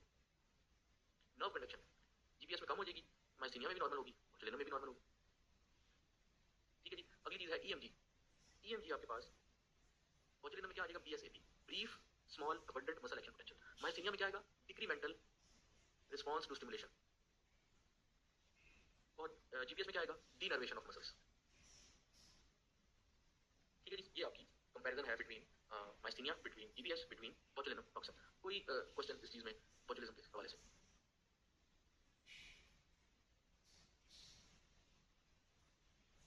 एनी क्वेश्चन, कोई चीज समझ नहीं आई। सेंसरी सिम्टम्स जैसे होते हैं ना, ऑटोनॉमिक वगैरह आ रहे होते हैं, टेम्परेचर इरेगुलरिटी, इसके अलावा क्या होता है टेम्परेचर के साथ, और क्या होते हैं autonomic features, blood pressure, heart rate, ये सारे सिम्टम्स जीपीएस में आ रहे होते हैं। टेम्परेचर की इरेगुलरिटी, हार्ट रेट ऊपर नीचे हो जाना, ये सारे जीपीएस में आ रहे हैं, और किसी में नहीं आते,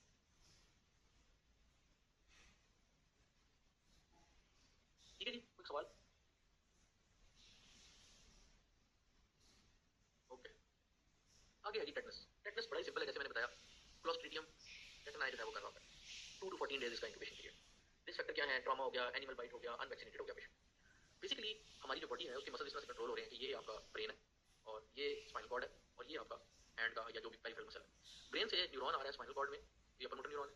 स्पाइनल कॉर्ड से न्यूरॉन जो है वो एक ये जा रहा है, जिसको इंटरकनेक्टिंग न्यूरॉन कहते हैं, और ये फिर लोअर मोटर न्यूरॉन यहाँ से मसल को जा रहा है। ये जो इंटरकनेक्टिंग न्यूरॉन है बेसिकली ये नेगेटिव एक्शन पोटेंशियल दे रहा होता है, और इस वाले न्यूरॉन को इनहिबिट कर रहा होता है। ये न्यूरॉन जो अपना न्यूरोट्रांसमीटर यूज कर रहा होता है उसको कहते हैं गाबा और ग्लाइसिन, ये दो। ब्रेन इस न्यूरॉन को एक्टिव करता है, ये न्यूरॉन गाबा ग्लाइसिन रिलीज करता है, इसको इनहिबिट कर रहा होता है नॉर्मली, कुछ ऐसे मसल, ठीक है। अब टेटनस क्या करता है, टेटनस का भी सेम एक्शन है जैसा कि बोtulinum का है, लेकिन टेटनस क्या करता है कि इस इंटरकनेक्टिंग न्यूरॉन के जो नेगेटिव इनहिबिटरी जो न्यूरोट्रांसमीटर है गाबा ग्लाइसिन, उनकी रिलीज को कम कर देता है। जब ये उनकी रिलीज को कम करता है तो लोअर मोटर न्यूरॉन पे इनहिबिटरी इफेक्ट जाता ही नहीं है। जब इनहिबिटरी इफेक्ट जाता ही नहीं है तो बोtulinum में फ्लैसिड पैरालिसिस हो रही थी, इसमें स्पास्टिक पैरालिसिस हो जाती है, lower motor neuron over active हो जाता है। ये बात क्लियर हुई टेटनस की या नहीं, कि क्या मैकेनिज्म ऑफ एक्शन है टेटनस का, ठीक है। तो it inhibits the release of inhibitory neurotransmitters GABA and glycine from the interconnecting neuron, as a result spastic paralysis हो जाता है। मैंने ये बताया हमारी बॉडी में ब्रेन, स्पाइनल कॉर्ड और ये पेरिफेरल मसल है। ब्रेन से अपर मोटर न्यूरॉन निकल रहा है, स्पाइनल कॉर्ड में आ रहा है, स्पाइनल कॉर्ड से इंटरकनेक्टिंग न्यूरॉन निकल रहा है, और वो इधर से ही लोअर मोटर न्यूरॉन के साथ कनेक्ट हो रहा है, जो भी डायरेक्ट जाके मसल को सप्लाई कर रहा है। इस इंटरकनेक्टिंग न्यूरॉन का काम है कि ये लोअर मोटर न्यूरॉन को सप्रेस करे, और वो ये करता है by releasing inhibitory neurotransmitters called GABA and glycine. अगर ये उनको सप्रेस करता रहेगा तो मसल अपनी नॉर्मल टोन बरकरार रखेगा, लेकिन अगर ये इसको सप्रेस नहीं करेगा तो मसल की टोन इंक्रीज हो जाएगी, और स्पास्टिक जो है वो हो जाएगा मसल। तो टेटनस क्या करता है, जिस तरह बोtulinum अपने एंड पोटेंशियल से एसिटाइलकोलिन की रिलीज को प्रिवेंट कर रहा था, जो टेटनस है ये क्या करता है, ये आपके इंटरकनेक्टिंग न्यूरॉन से गाबा और ग्लाइसिन की रिलीज को प्रिवेंट कर देता है। As a result lower motor neuron अपने मसल को कांस्टेंट ट्रिगर करके स्पास्टिक पैरालिसिस में ले जाता है। तो क्या फीचर्स होंगे उसके बाद फिर आपके पास, फीचर क्या होंगे, आपके पास मुंह जो है वो अकड़ जाएगा, जॉ क्लेंचिंग हो जाएगी, जिसको हम कहते हैं क्रिसमस और लॉक जाम। फीवर होगा, हेडेक होगी, इरिटेबिलिटी होगी, ठीक है, और चूइंग और स्वेलिंग में डिफिकल्टी होगी, सारी बातें मसल सारी कॉन्ट्रैक्ट होगी। एक कंडीशन है रीसस सार्डोनिकस, ये मैं आपको दिखा देता हूँ वो किस तरह से होती है रीसस सार्डोनिकस।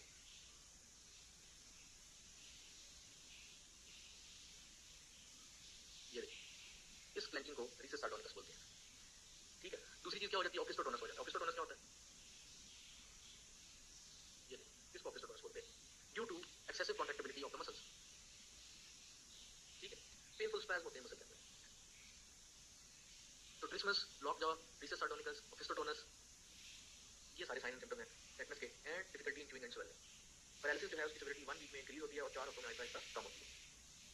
न्यूनेटल टेटनस में क्या होता है, न्यूनेटल टेटनस में ये बर्थ के 3 से 12 दिन बाद होता है। होता क्यों है, अनहाइजीनिक डिलीवरी, अनइम्यूनाइज्ड फीमेल में जो अम्बिलिकल कॉर्ड है उसकी केयर प्रॉपर की जाती है, डिफिकल्टी इन फीडिंग के साथ प्रेजेंट करता है, पैरालिसिस के बाद साथ प्रेजेंट करता है, एंड रिजिडिटी टू टच, और प्रॉपर उसका बॉक्सर पोस्टर बना होता है। मैं आपको दिखाता हूँ कैसे, आपने देखा होगा सबने न्यूनेटल टेटनस। ये देखिए, जैसे बॉक्सिंग वाले हैंड आगे करके बॉक्सर होते हैं, इसको कहते हैं बॉक्सर एटीट्यूड। ये देखिए, इन्वेस्टिगेशंस इसकी कोई भी नहीं है, it is a clinical diagnosis, all investigations are normal.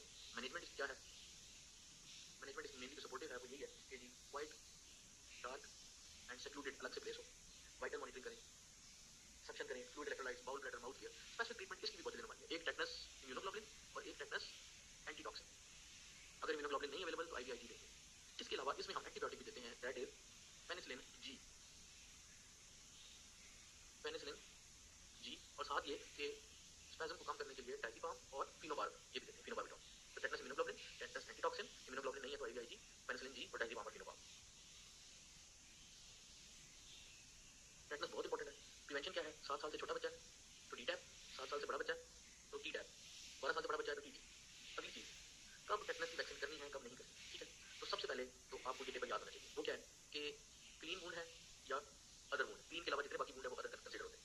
दूसरी चीज कि क्या उस पेशेंट को याद भी है कि उसको वैक्सीन लगी थी या नहीं, अनसर्टेन है, और लेस देन 3 डोजेज। दूसरी कंडीशन ये है कि 3 या 3 से ज्यादा डोजेज लगी हुई है। ये दो कंडीशन आपने लेनी है और इस पर डिसाइड करना है कि पेशेंट को हमने वैक्सीन लगानी है या नहीं। तो पहला सिनेरियो, और अगली बात ये कि वैक्सीन कब लगनी है, इम्यूनोग्लोबुलिन कब लगना है, ठीक है। पहला सिनेरियो लेते हैं, पेशेंट आया 5 साल का था, उसके माँ बाप कहते हैं कि हमें नहीं याद कि इसको वैक्सीन लगी थी, या कहते हैं कि सिर्फ 2 डोज लगी। अगला सवाल आपने देखना है कि वुंड कैसा है, क्लीन, क्लीन से मुराद ब्लेड से कट हुआ है या सड़क पे गिरा है। अगर तो वुंड क्लीन ब्लेड से कट हुआ है और आपको नहीं, बच्चे के माँ बाप को नहीं याद कि उसको वैक्सीन लगी थी या नहीं, तो वैक्सीन तो आप उसको देंगे, इम्यूनोग्लोबुलिन की जरूरत नहीं।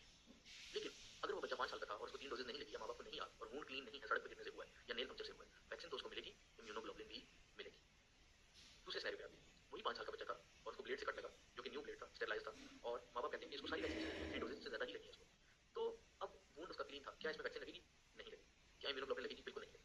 अब यहाँ पे मैं एक स्टार बना रहा हूं, अगर तो वुंड क्लीन है और लास्ट वैक्सीन को लगे हुए 10 साल गुजर गए हैं, तो 10 साल के बाद वैक्सीन लगेगी, ठीक है। सिमिलरली इधर आ जाए, बच्चा 5 साल समथिंग एज का था, सड़क पे गिरा और अब उसको 3 डोजेज लगी हैं, वालिदैन कह रहे हैं, क्या वैक्सीन लगेगी, वैक्सीन की जरूरत नहीं है। इधर मैं 2 स्टार लगा रहा हूँ, डर्टी वुंड है। अगर तो डर्टी वुंड है और लास्ट डोज ऑफ वैक्सीन लगे हुए 5 साल गुजर गए हैं, तो फिर उसको वैक्सीन लगेगी, वरना नहीं लगेगी। और इम्यूनोग्लोबुलिन की जरूरत अभी नहीं है। इम्यूनोग्लोबुलिन सिर्फ तब लगानी है जब you are unsure about the doses of the tetanus और less than 3 doses and the wound is dirty.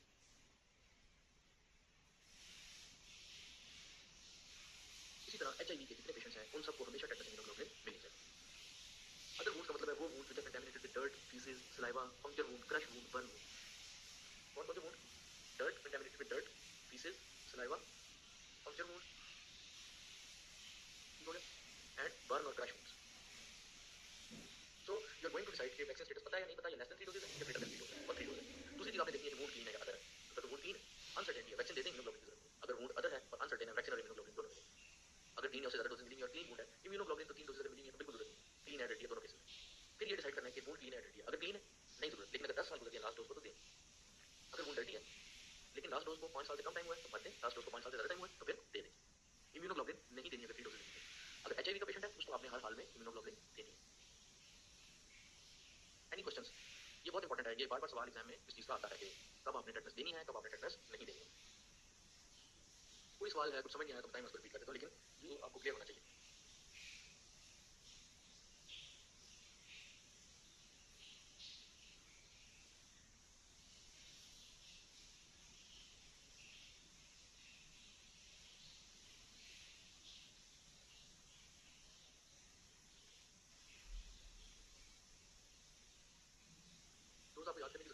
Fix आती है वाई के अंदर। जो एंटीटॉक्सिन है वो तो 0.5 ml होता है और इम्यूनोग्लोबुलिन की 250 यूनिट्स होते हैं, वो फिक्स आते हैं, वो याद करने की जरूरत है। 1 वाई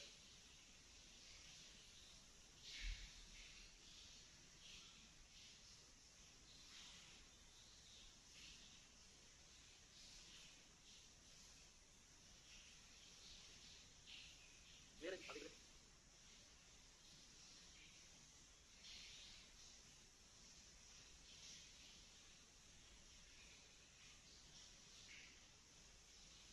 ओके, अगली हमारी डिजीज है लाइम डिजीज।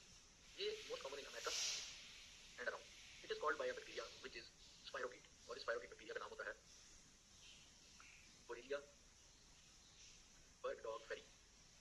ये बेसिकली अमेरिकन जंगलों में जो टिक्स होती हैं उनकी बाइट से फैलता है। तो खासतौर पे अगर लाइम डिजीज का बच्चा आपका सिनेरियो आएगा तो उसमें वो बताएंगे कि ये बच्चा जो है वो नॉर्थ अमेरिका या कैलिफोर्निया या इधर उधर अमेरिकी स्टेट्स में गया था और कैंपिंग पे गया था, वहां पे उसको टिक बाइट हुई, उसके बाद से उसमें कुछ सिम्टम आने लगे।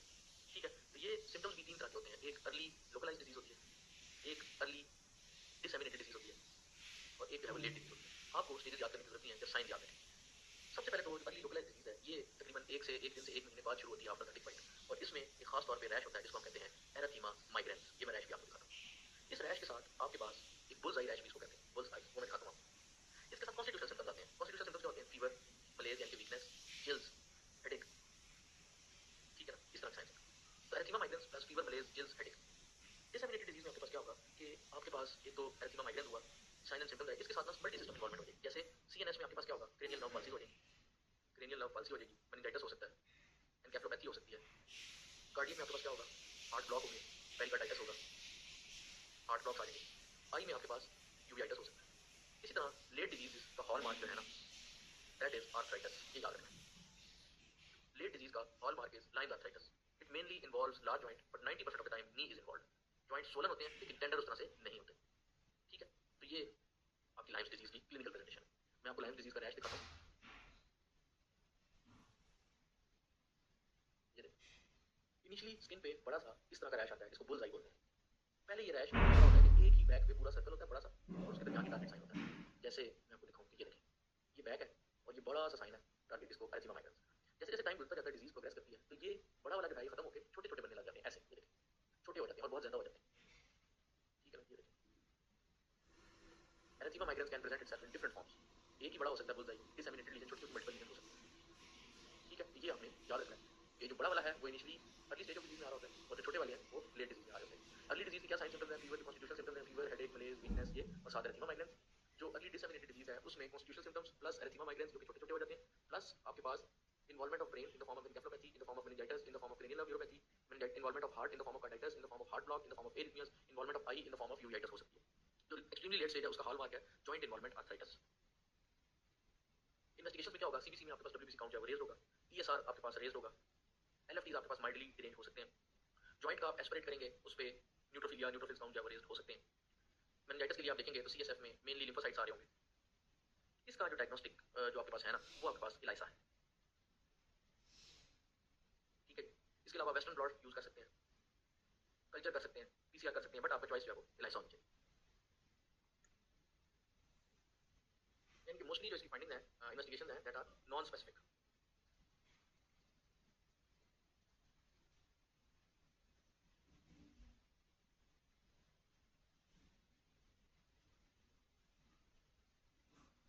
अभी तक कोई क्वेश्चन?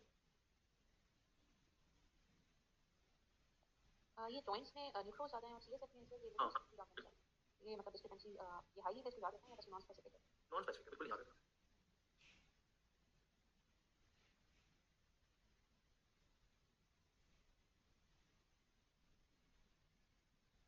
ठीक है जी, तो सीरोलॉजी जो है वही आपको हेल्प करती है ज़्यादा। अच्छा, आगे है इसकी ट्रीटमेंट। तो ट्रीटमेंट भी ना इसकी एग्जाम में वो पूछ लेते हैं। इसकी ट्रीटमेंट बहुत ईजी है। ठीक है, अगर बच्चा लेस देन 8 ईयर ओल्ड है और ग्रेटर देन 8 ईयर ओल्ड है, लेस देन 8 ईयर ओल्ड है तो आपने उसको देनी है amoxicillin, greater than 8 year old है तो आपने उसको देनी है डॉक्सीसाइक्लिन। मेनिंजाइटिस वगैरह हो गया तो फिर सेफ्ट्राइक्सोन। ठीक है, आर्थराइटिस है तो एनसेड।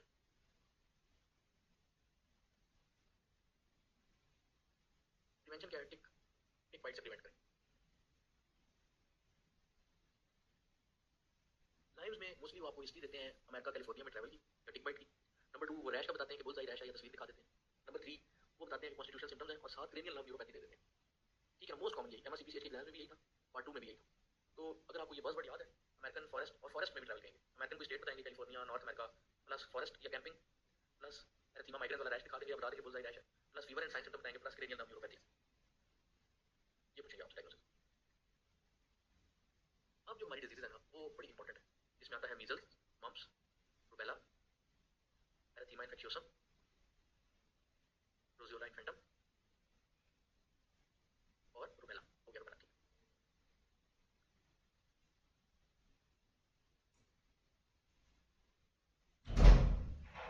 पाँच बजे 5 बजे सोए तो 5:25 को स्टार्ट करते, लेकिन एग्जैक्ट 5:25 की मेरी असल में नाइट ड्यूटी है, तो मुझे और मैं पिछली नाइट करके भी आया हूँ, बस मुझे एकदम कोशिश है कि 6 बजे तक इसको रैप अप करना, ठीक है। तो 5:25 को तो रिकॉर्डिंग एक चीज़ मिस हो गई, मैं रिपीट कर देता हूँ। मम्प्स बेसिकली आपके पास इट्स अ वायरल डिजीज जो कि मम्प्स वायरस से होती है, और इसका infection period 1 to 2 days before 5 days after parotid swelling होता है। इसमें फीवर, हेडेक, वॉमिटिंग और पैरोटिड ग्लैंड की टेंडरनेस होती है और साथ ईयर पेन होता है। कुछ लिम्फेटिक डक्ट की ऑब्स्ट्रक्शन हो जाती है जिसकी वजह से सिस्टम में एक्स्ट्रा भी हो सकता है। It is a clinical diagnosis और इसकी ट्रीटमेंट एनाल्जेसिक और antipyretic, that's all about mumps. इसकी जो कॉम्प्लिकेशन है दैट इज सीएनएस में मेनिंजाइटिस हो सकता है, मेल में ऑर्काइटिस, फीमेल में वोफराइटिस, पेनक्रेटाइटिस, मायोकार्डाइटिस, ये सब इसकी जो है वो कॉम्प्लिकेशन है, ठीक है। अब बात ये है कि इसके बाद प्रिवेंशन जो है दैट इज MMR,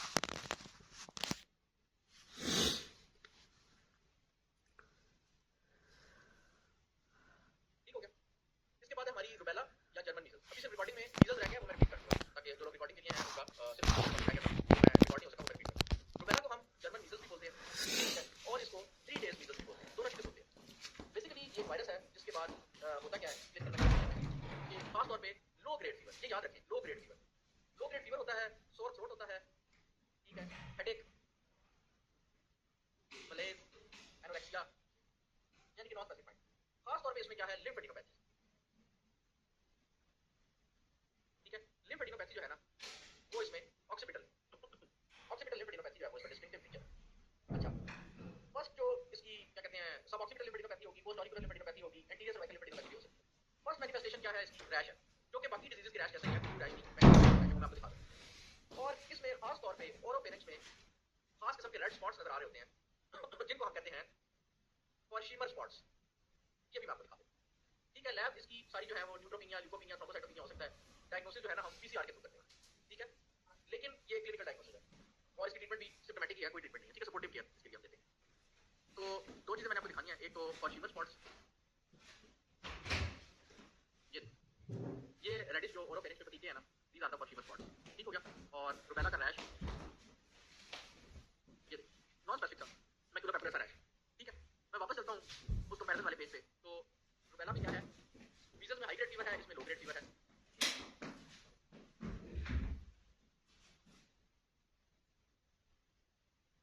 इसमें आपके पास लिम्फेडिनोपैथी जो है ना,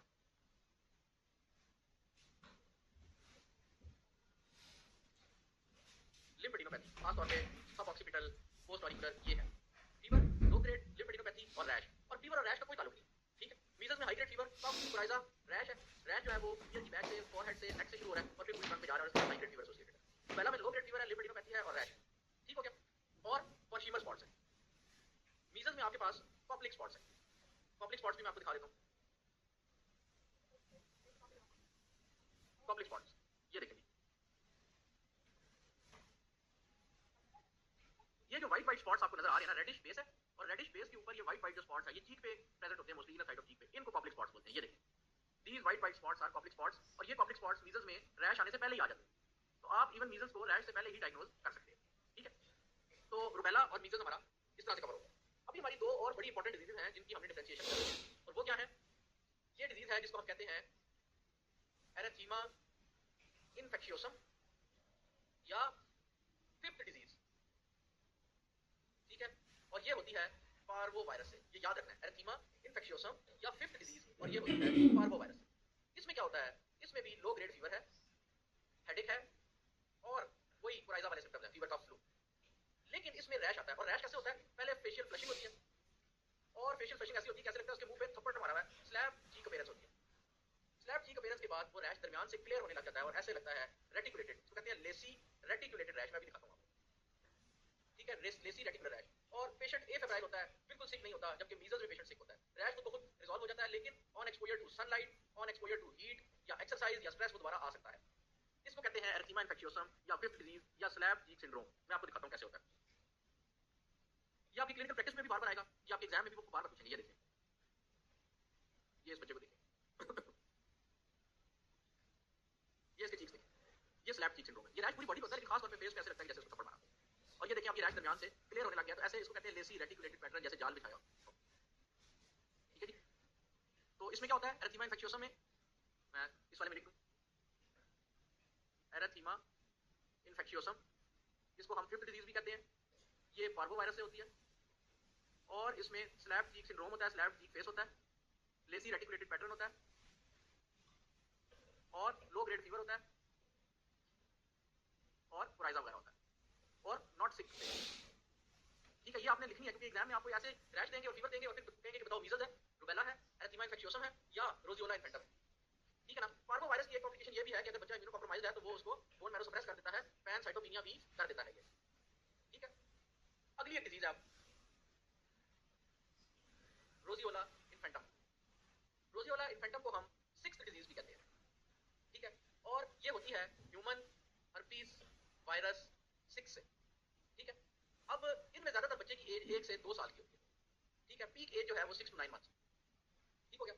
अब क्लिनिकल फीचर इसके क्या है, high grade fever which is accompanied with fussiness, बच्चा बहुत इरिटेबल होता है। ठीक है, फिर faint pink morbilliform rash, morbilliform rash का मतलब है डिफरेंट शक्लों का रैश आ जाता है ट्रंक पे, फेस पे, एक्सट्रीमिटीज पे। लेकिन इसके साथ बच्चा बहुत ज्यादा इरिटेबल होता है, फसी होता है। ठीक है, उसके हो सकता है टिम्पैनिक मेम्ब्रेन भी कंजेस्टेड हो। इसके साथ फेब्राइल फिट की बड़ी एसोसिएशन है। वायरल कल्चर इसका गोल्ड स्टैंडर्ड डायग्नोसिस का टेस्ट है, लेकिन it's diagnosis is clinical. Complication में इसकी फेब्राइल फिट्स, एन्केफेलाइटिस, ये दो कॉम्प्लिकेशन है। ट्रीटमेंट सपोर्टिव है, कोई इसकी नहीं होती। हाँ, अगर एन्केफेलाइटिस हुआ है तो फिर गैनसाइक्लोविर दे सकते हैं, लेकिन अदरवाइज सपोर्टिव ट्रीटमेंट, कोई प्रिवेंशन नहीं है इसकी, ना ही इसका बच्चे को सेपरेट करना है आपने। रोजियोला इन्फेंटम का भी रैश नॉन स्पेसिफिक है, मैं आपको दिखा देता हूं। ये देखिए, नॉन स्पेसिफिक रैश। अब देखें, इसको कंपेयर करें, मैं वापस पीछे जा रहा हूं। Roseola infantum, roseola infantum is also known as sixth disease. It is caused by human herpes virus 6। इसमें क्या होता है, हाई ग्रेड फीवर होता है और बच्चा इरिटेबल होता है और नॉन स्पेसिफिक सा रैश आ जाता है। इसके साथ फेब्राइल फिट्स जो है वो और एन्केफेलाइटिस एसोसिएटेड है। तो अब आपको मीजल्स, रुबेला, एरिथीमा इन्फेक्शियोसम एंड रोजियोला इन्फेंटम के मैंने की पॉइंट्स जो है वो बता दिए हैं। मैं रिपीट कर देता हूं। मीजल्स में क्या होता है, आपके पास इनिशियली आपके पास फीवर होता है, कफ होता है, कोराइजा होता है, फीवर हाई ग्रेड होता है। मैं वापस मीजल्स की जो डिटेल हमने पढ़ी है उस पे जाता हूं पहले। ठीक है, तो मीजल्स में आपके पास रैश आता है। मीजल्स में बच्चा आपका जो होता है वो इन्फेक्शियस होता है, जिसका कंटेजियस पीरियड है वो है 3 days before rash to 4 to 6 days after the rash. ठीक है, मीजल्स का इंक्यूबेशन पीरियड है 8 to 12 days। मीजल्स में सबसे पहले प्रोड्रोमल सिम्पटम्स आते हैं fever, cough, coryza and conjunctivitis. ठीक है, उसके बाद रेड रैश आ जाता है, जिसके बाद दोबारा हाई ग्रेड फीवर होता है और फिर आहिस्ता आहिस्ता 10 से 12 दिन में सिम्टम्स सेटल करते हैं। मीजल्स का जो रैश है ये forehead, back of the year से और नेक से स्टार्ट होता है और पूरी ट्रंक और बॉडी पे फैल जाता है। एटिपिकल मीजल्स उसको कहते हैं कि अगर बच्चा ऑलरेडी वैक्सीनेटेड है और उसको फिर भी मीजल्स हो गया है due to wild type strain of virus, तो उसको हम कहते हैं एटिपिकल मीजल्स। मीजल्स में जो प्रिवेंशन है that is through MMR vaccine. MMR vaccine की पहली डोज 12 से 15 महीने के दरमियान लगती है, दूसरी डोज 4 से 6 साल के दरमियान लगती है। अगली चीज, मीजल्स की वैक्सीन कितनी अर्ली लग सकती है, एज अर्ली एज 6 मंथ्स। ठीक है, अगली चीज कि अगर मीजल्स का इम्यूनो कॉम्पिटेंट बच्चा है, उसका मीजल्स से एक्सपोजर हो गया है और प्रीवियसली अनवैक्सीनेटेड है, तो क्या करना है, देखना है कि उसको 2 डोजेस लगी हैं या नहीं। अगर उसको 2 डोजेस लगी हैं तो फिर तो उसमें कुछ करने की जरूरत नहीं है, लेकिन अगर उसको 2 डोजेस नहीं लगी हैं तो फिर आपने उसको मीजल्स वैक्सीन लगा देते हैं। ठीक है, और अगर 2 डोजेस नहीं लगी हैं तो फिर आप 2 डोजेस नहीं लगी हैं तो मीजल्स वैक्सीन लगा देनी है। 2 डोजेस लगी हैं मिनिमम तो फिर आपने कुछ नहीं करना। अगर वो बच्चा इम्यूनो कॉम्प्रोमाइज है या उस बच्चे की उम्र 6 महीने से कम है तो फिर उसको मीजल्स इम्यूनोग्लोबुलिन लगे। मीजल्स की ट्रीटमेंट में आप क्या करते हैं, विटामिन ए देते हैं, सपोर्टिव मैनेजमेंट करते हैं। विटामिन ए किन किन बच्चों को देना है, विटामिन ए आपने उन बच्चों को देना है या तो जिनका अस्पताल में एडमिशन हो रहा है, या वो इम्यूनो कॉम्प्रोमाइज है, या जिनमें विटामिन ए की डेफिशिएंसी है, या जो मेल नरी। अगर बच्चा 6 महीने से छोटा है उसकी विटामिन ए की डोज 50,000 इंटरनेशनल यूनिट है। अगर बच्चा 6 महीने से 12 महीने का है उसकी विटामिन ए की डोज 1 लाख इंटरनेशनल यूनिट है। अगर बच्चा 1 साल से बड़ा है उसकी विटामिन ए की डोज 2 लाख इंटरनेशनल यूनिट है, जो कि पहले दिन देनी है, फिर सेकंड डे देनी है और फिर 4 हफ्ते बाद आपने देनी है। मीजल्स की क्या कॉम्प्लिकेशन है, giant cell pneumonia, meningitis, myocarditis और हर वो चीज जो आपको आती है वो सब कॉम्प्लिकेशन हो सकती है। तो मीजल्स क्या है, fever, cough, coryza, high grade fever, rash जो कि शुरू होता है ईयर से, फोरहेड से, नेक से और फिर पूरी बॉडी पे फैल जाता है और पब्लिक स्पॉट्स में होते हैं। रुबेला में क्या होता है, लो ग्रेड फीवर होता है, लिम्फेडिनोपैथी होती है, रैश होता है और पैलेट पे, ओरोफेरिंक्स पे फॉर्शीमर स्पॉट्स होते हैं। एरिथीमा इन्फेक्शियोसम क्या है, इसको हम पार्वोवायरस से ये होता है, फिफ्थ डिजीज भी बोलते हैं। इसमें बच्चे को लो ग्रेड फीवर होता है और साथ कोराइजा होता है, बिल्कुल भी सिक नहीं होता और उसकी स्लैब की अपीयरेंस होती है, बाद में वो लेसी रेटिकुलेटेड रैश बन जाता है। ठीक है, इसको हम बोलते हैं एरिथीमा इन्फेक्शियोसम। रोजियोला इन्फेंटम क्या है, सिक्स्थ डिजीज इसको बोलते हैं, ह्यूमन हर्पिस वायरस 6 से ये होती है। हाई ग्रेड फीवर होता है, बच्चा बहुत इरिटेबल होता है, नॉन स्पेसिफिक सा रैश आ जाता है और इसके साथ फेब्राइल फिट्स भी होते हैं बच्चे को, और साथ ही एन्केफेलाइटिस जो है वो इसकी कॉम्प्लिकेशन है। रोज़ोला इन्फेंटम में एक इंपॉर्टेंट चीज ये है कि fever settles when rash appears, ठीक है ना। एमसीक्यू में वो ये चीज देते हैं कि fever settles when rash appears, roseola infantum is the answer. आप जब तक ये टेबल लिखें मुझे सिर्फ 30 सेकंड देना।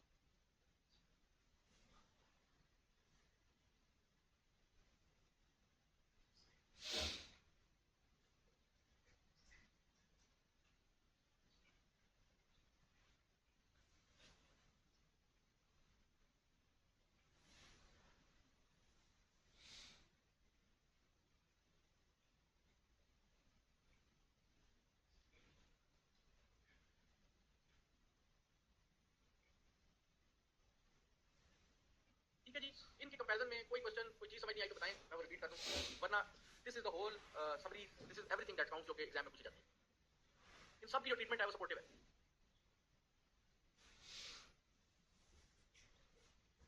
कोई क्वेश्चन?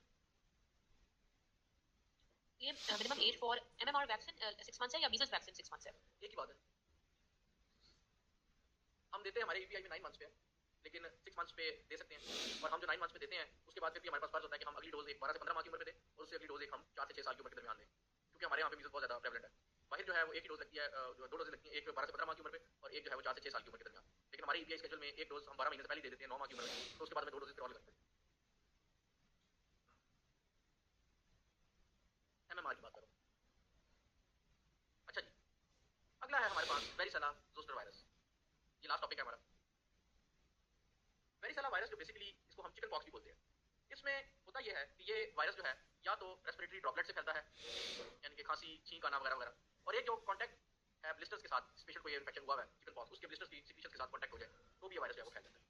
इसका इंक्यूबेशन पीरियड जो है दैट इज 10 to 20 डेज, और इसका जो कंटेजियस पीरियड है जिस दौरान ये दूसरे पर्सन को इन्फेक्ट कर सकता है that is 24 to 48 hours before rash. ये इंपॉर्टेंट है, जो मैंने मीजल्स का बताया, कॉन्टैक्ट पीरियड इसका बताया, टू क्रस्टिंग ओवर लीजन, जब तक लीजन क्रस्ट नहीं हो जाते, स्कैब नहीं बन जाता उनके ऊपर। ठीक हो गया। अब जिस तरह बाकी वायरल इन्फेक्शन है, इसी तरह वेरिसेला के भी 2 फेजेस हैं, एक प्रोडॉर्मल फेज है और एक रैश वाला फेज है। जो प्रोडॉर्मल फेज है उसमें सिमिलरली जो बाकी वायरल इन्फेक्शंस में होता है इसमें भी वही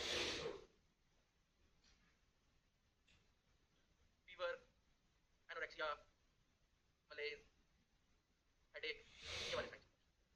अब ये फीवर वगैरह रैश डेवलप होने के 2 दिन बाद बेहतर होने लग जाता है।